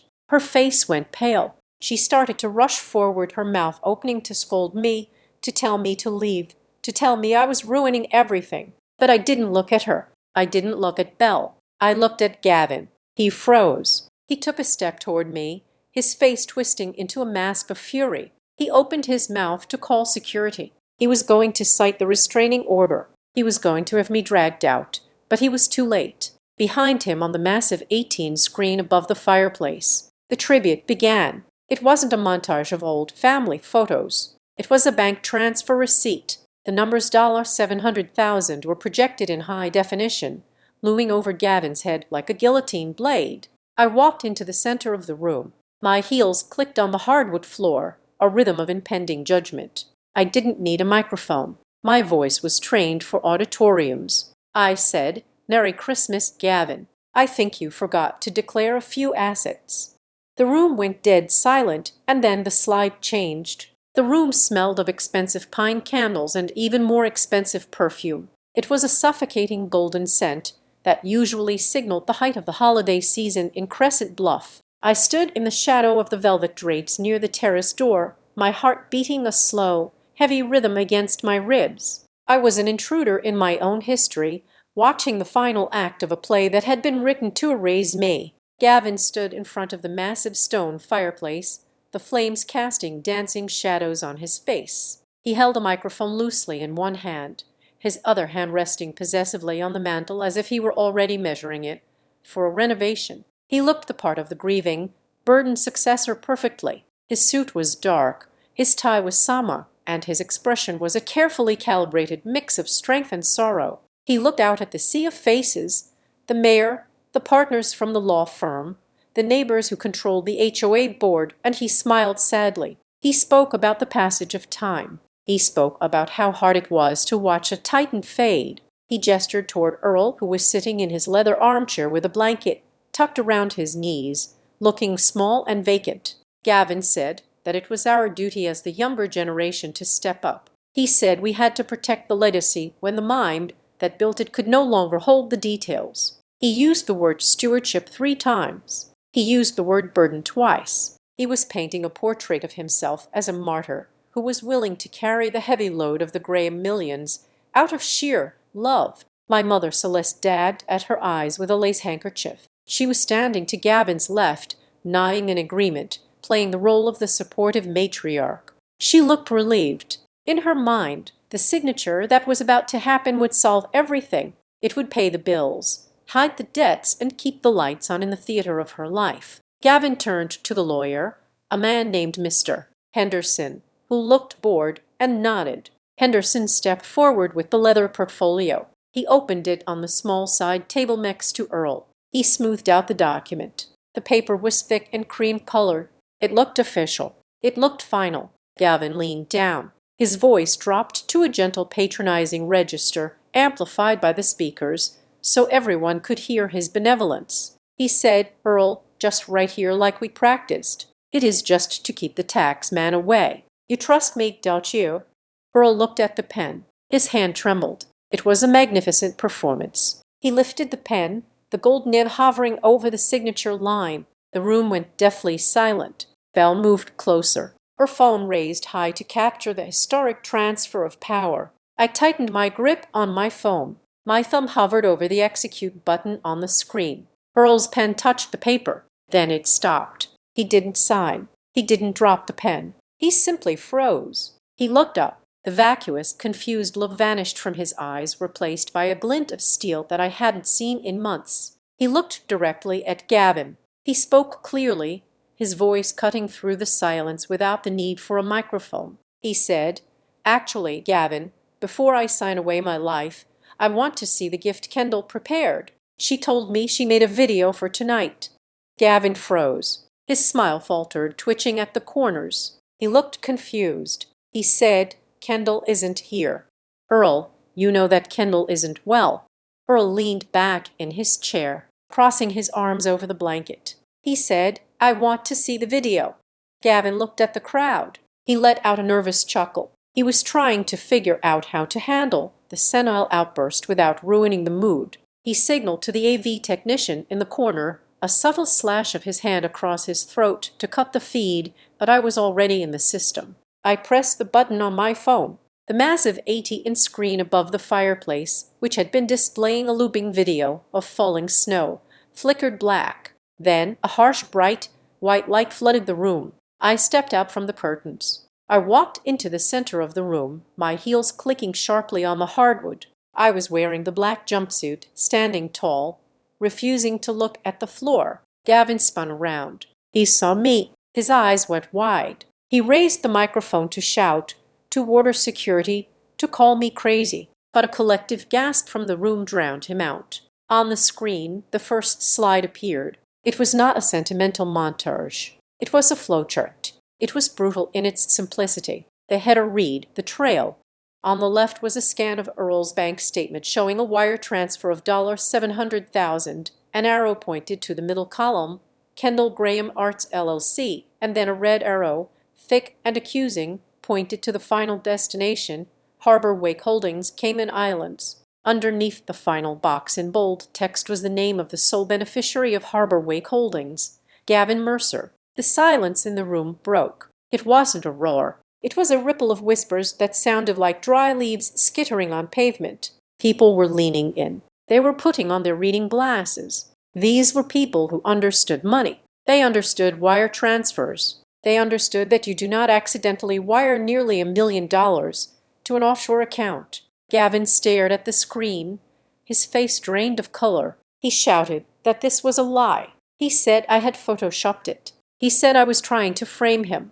I didn't argue. I didn't scream back. I just swiped my thumb across my phone screen. Slide 2. The video footage from the parcel concierge began to play. It was grainy but unmistakable. There was Belle wearing her oversized sunglasses and her trench coat. She was tapping her nails on the counter. She was signing for a stack of boxes. The camera zoomed in on the label on the box, Kendall Graham Arts LLC. Then The video cut to the clip of Belle carrying the chartreuse electric lime handbag.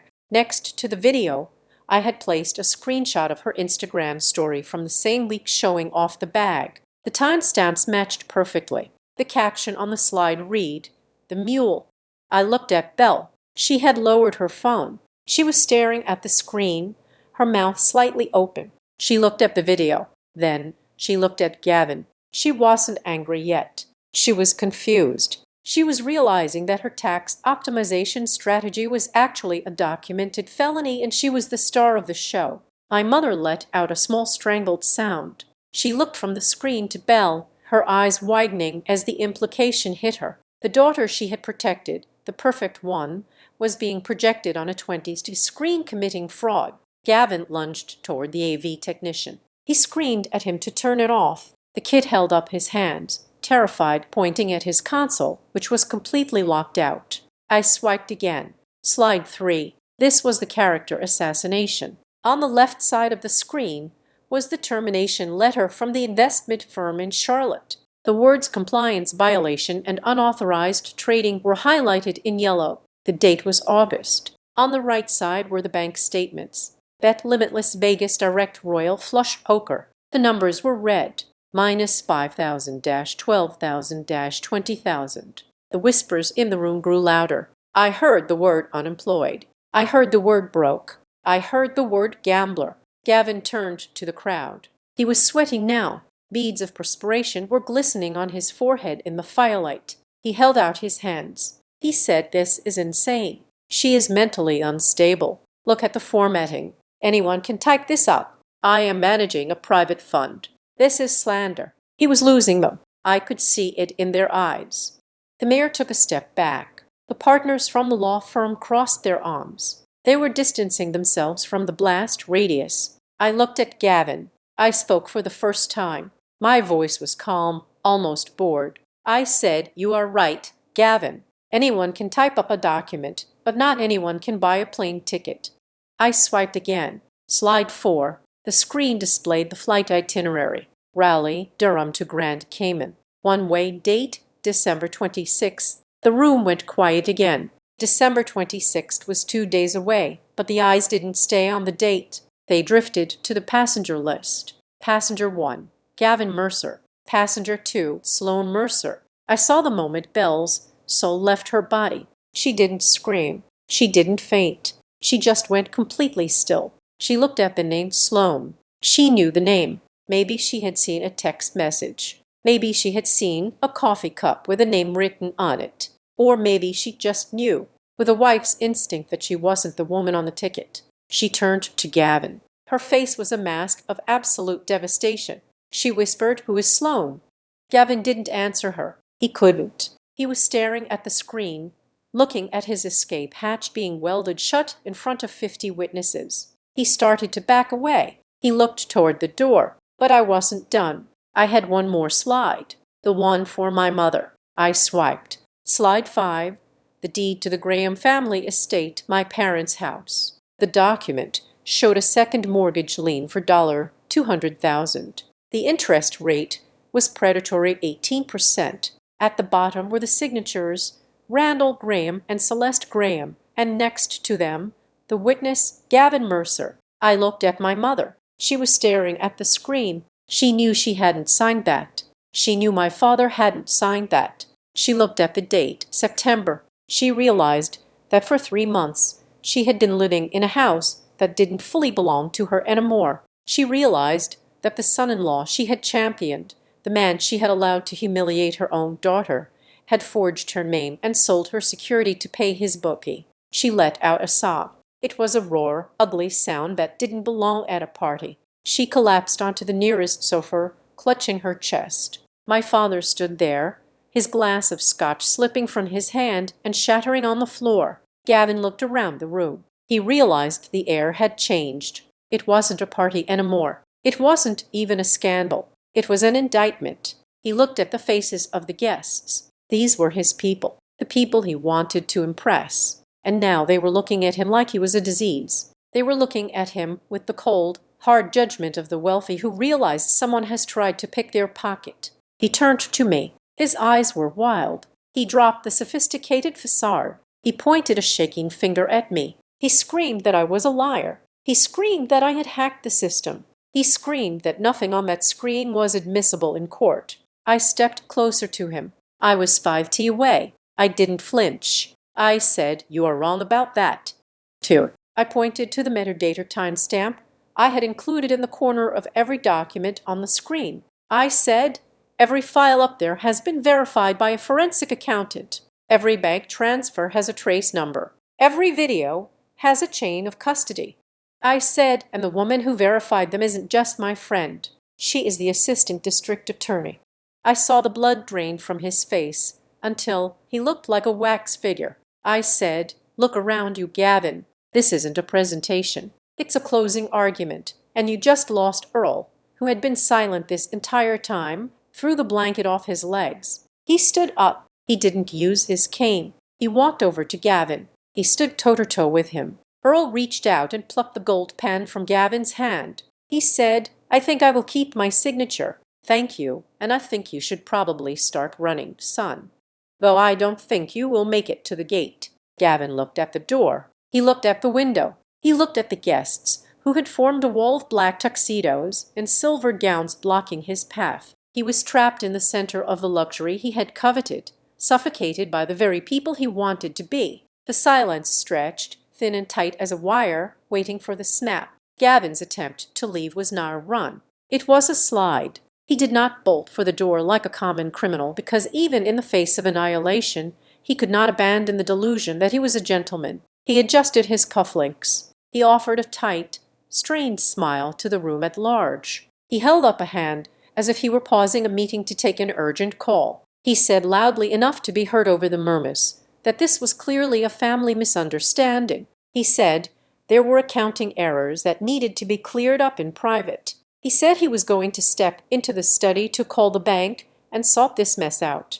He began to walk toward the French doors that led to the side garden. Moving with a fast, clipped stride, he was trying to put distance between himself and the screen, between himself and the truth that was glowing 18 feet high above the fireplace. But he never made it to the handle. The heavy oak doors of the main entrance swung open. They did not open for a guest. They opened with the force of authority. 4 officers in uniform stepped into the foyer, flanked by 2 detectives in plain clothes. The cold winter air rushed in behind them, extinguishing the warmth of the party in a single breath. The lead detective, a man with a face like carved granite, scanned the room. He did not look at the crystal chandelier. He did not look at the weeping women in designer gowns. He looked straight at the man trying to slink out the side door. He called out Gavin's name. Gavin froze. For a second, I saw his shoulders hunch. The instinctive reaction of a prey animal realizing the trap has snapped shut. Then he slowly turned around. He tried one last time. He put on his best, confused executive face. He asked what the meaning of this intrusion was. He asked if they had a warrant. The detective didn't shout. He walked across the polished floor, his footsteps heavy and deliberate. He pulled a folded paper from his jacket pocket. He said they had a warrant for the arrest of Gavin Mercer. He listed the charges: wire fraud, money laundering, aggravated identity theft, forgery of federal documents. Gavin's knees buckled. It wasn't a figure of speech. His legs actually gave out just for a fraction of a second before he caught himself on the back of a velvet sofa. The physical weight of the words seemed to crush him. The detective didn't wait for a speech. He signaled to the uniformed officers. They moved in. There was no struggle. There was no dramatic fight. It was almost clinical. They pulled Gavin's hands behind his back. The click of the handcuffs was a sharp mechanical sound that echoed off the high ceilings. I watched the faces of the guests. These were the people Gavin had spent 3 years courting.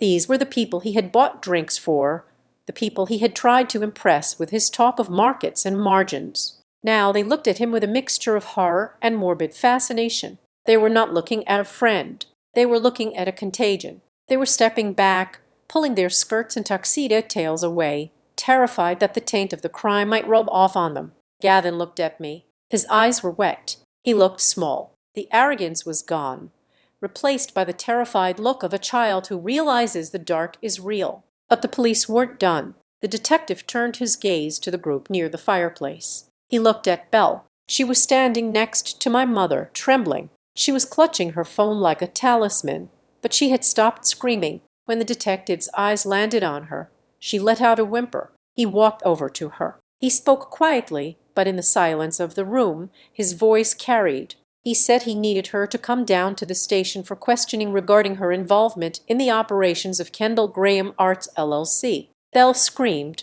It was a high, piercing sound of pure denial. She grabbed my mother's arm. She cried that she didn't do anything. She cried that she was a victim. She pointed a shaking finger at Gavin, who was being led away. She screamed that he made her do it. She screamed that she didn't know about the money. She just picked up the packages. The detective remained impassive. He told her that her signature was on the receiving documents for goods purchased with stolen funds. He said she was a signatory on the shell company's receiving logs. He said I didn't know was a defense she could present to a judge, but for tonight she was coming with them. An officer, a female this time, stepped forward and gently but firmly took Belle's arm. My mother, Celeste, tried to intervene. She grabbed the officer's sleeve. She demanded they stop. She said this was a mistake. She said her daughter was an influencer, a public figure, a good girl. The officer removed my mother's hand.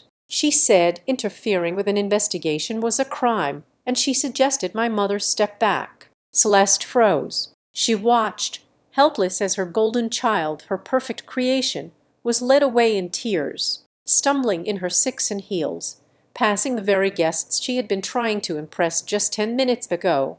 The room was in shock. The music had stopped. The champagne was getting warm. The party was effectively a crime scene. Then Earl moved. He walked to the center of the room, standing in the empty space where Gavin had just been arrested.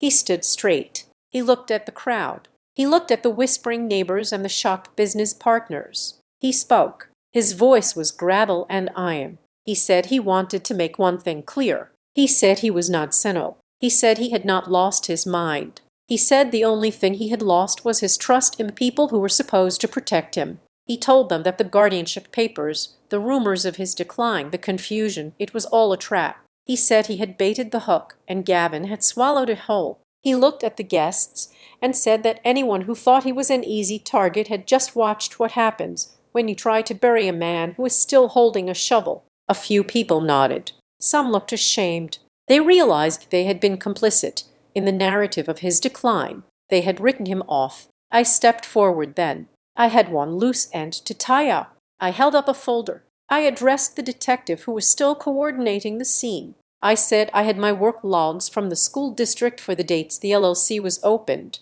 I had affidavit from 3 teachers who were with me during the times the digital signatures were created. I had a letter from the Secretary of State confirming I had never applied for a business license in my life. I said, just for the record, I didn't steal a dime and I didn't frame anyone. I just turned on the lights. The detective nodded. He took the folder. He said they had everything they needed. The police began to clear the room. They asked the guests to leave. The party was over. The exodus was fast. The elite of Crescent Bluff did not like to be near the messiness of real life. They grabbed their coats and their furs, murmuring apologies, avoiding eye contact, rushing to their cars to tweet about the scandal from the safety of their leather seats. Soon the room was empty, just the staff cleaning up the shattered glass and my mother. Celeste was sitting on the sofa, staring at the screen where the mortgage document was still frozen. The image of her forged signature loomed over her. She looked broken.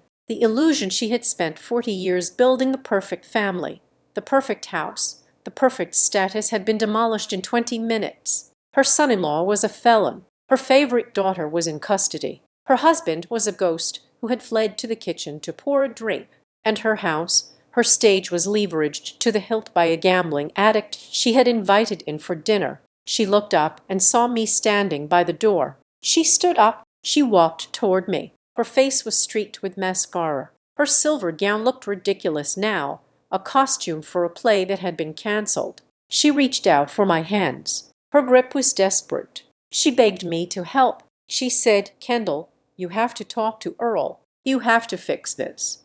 She said we could hire a lawyer. We could say it was a mistake. we could bail Belle out. She said we had to save the house. She said we had to save the family name. She said if this got out, really got out, we would be ruined. No one would talk to us. We would be pariahs. She looked at me with pleading eyes. She said, "Please, Kendall, you are the strong one. You always fix things. Do it for the family. Do it for me." I looked at her hands, clutching mine. I remembered the coldness in her voice when she told Belle to sell my grandmother's pearls. I remembered her telling me to park behind the shed. I remembered her telling me I was used to enduring. I gently pulled my hands away. I looked her in the eye. I didn't scream. I didn't cry. I didn't feel the need to explain the years of neglect. I spoke softly. I said, "Mom, I spent my whole life begging you to see me. I stood right in front of you, and you looked through me to see Belle. You looked through me to see Gavin." I pointed to the reflection in the dark glass of the terrace door. I said, "You didn't want a daughter. You wanted a reflection. You wanted something that made you look good." I said, "I asked to be seen, but you chose the mirror. You didn't choose me." I stepped back. I said, "The mirror is broken now, Mom, and I am not going to glue it back together for you. You have to live with the pieces." She stood there, her mouth open, the silence stretching between us like a canyon. She finally realized that the strong one wasn't a resource she could tap into anymore. I was a person and I was gone. I turned away from her. I walked over to Earl. He was standing by the fireplace watching me. He looked proud. He looked sad, but he looked proud. I told him the next steps. I was slipping into logistical mode, the only way I knew how to cope. I said Miles was outside. I said we had a lawyer meeting him at the station to ensure his statement was recorded correctly.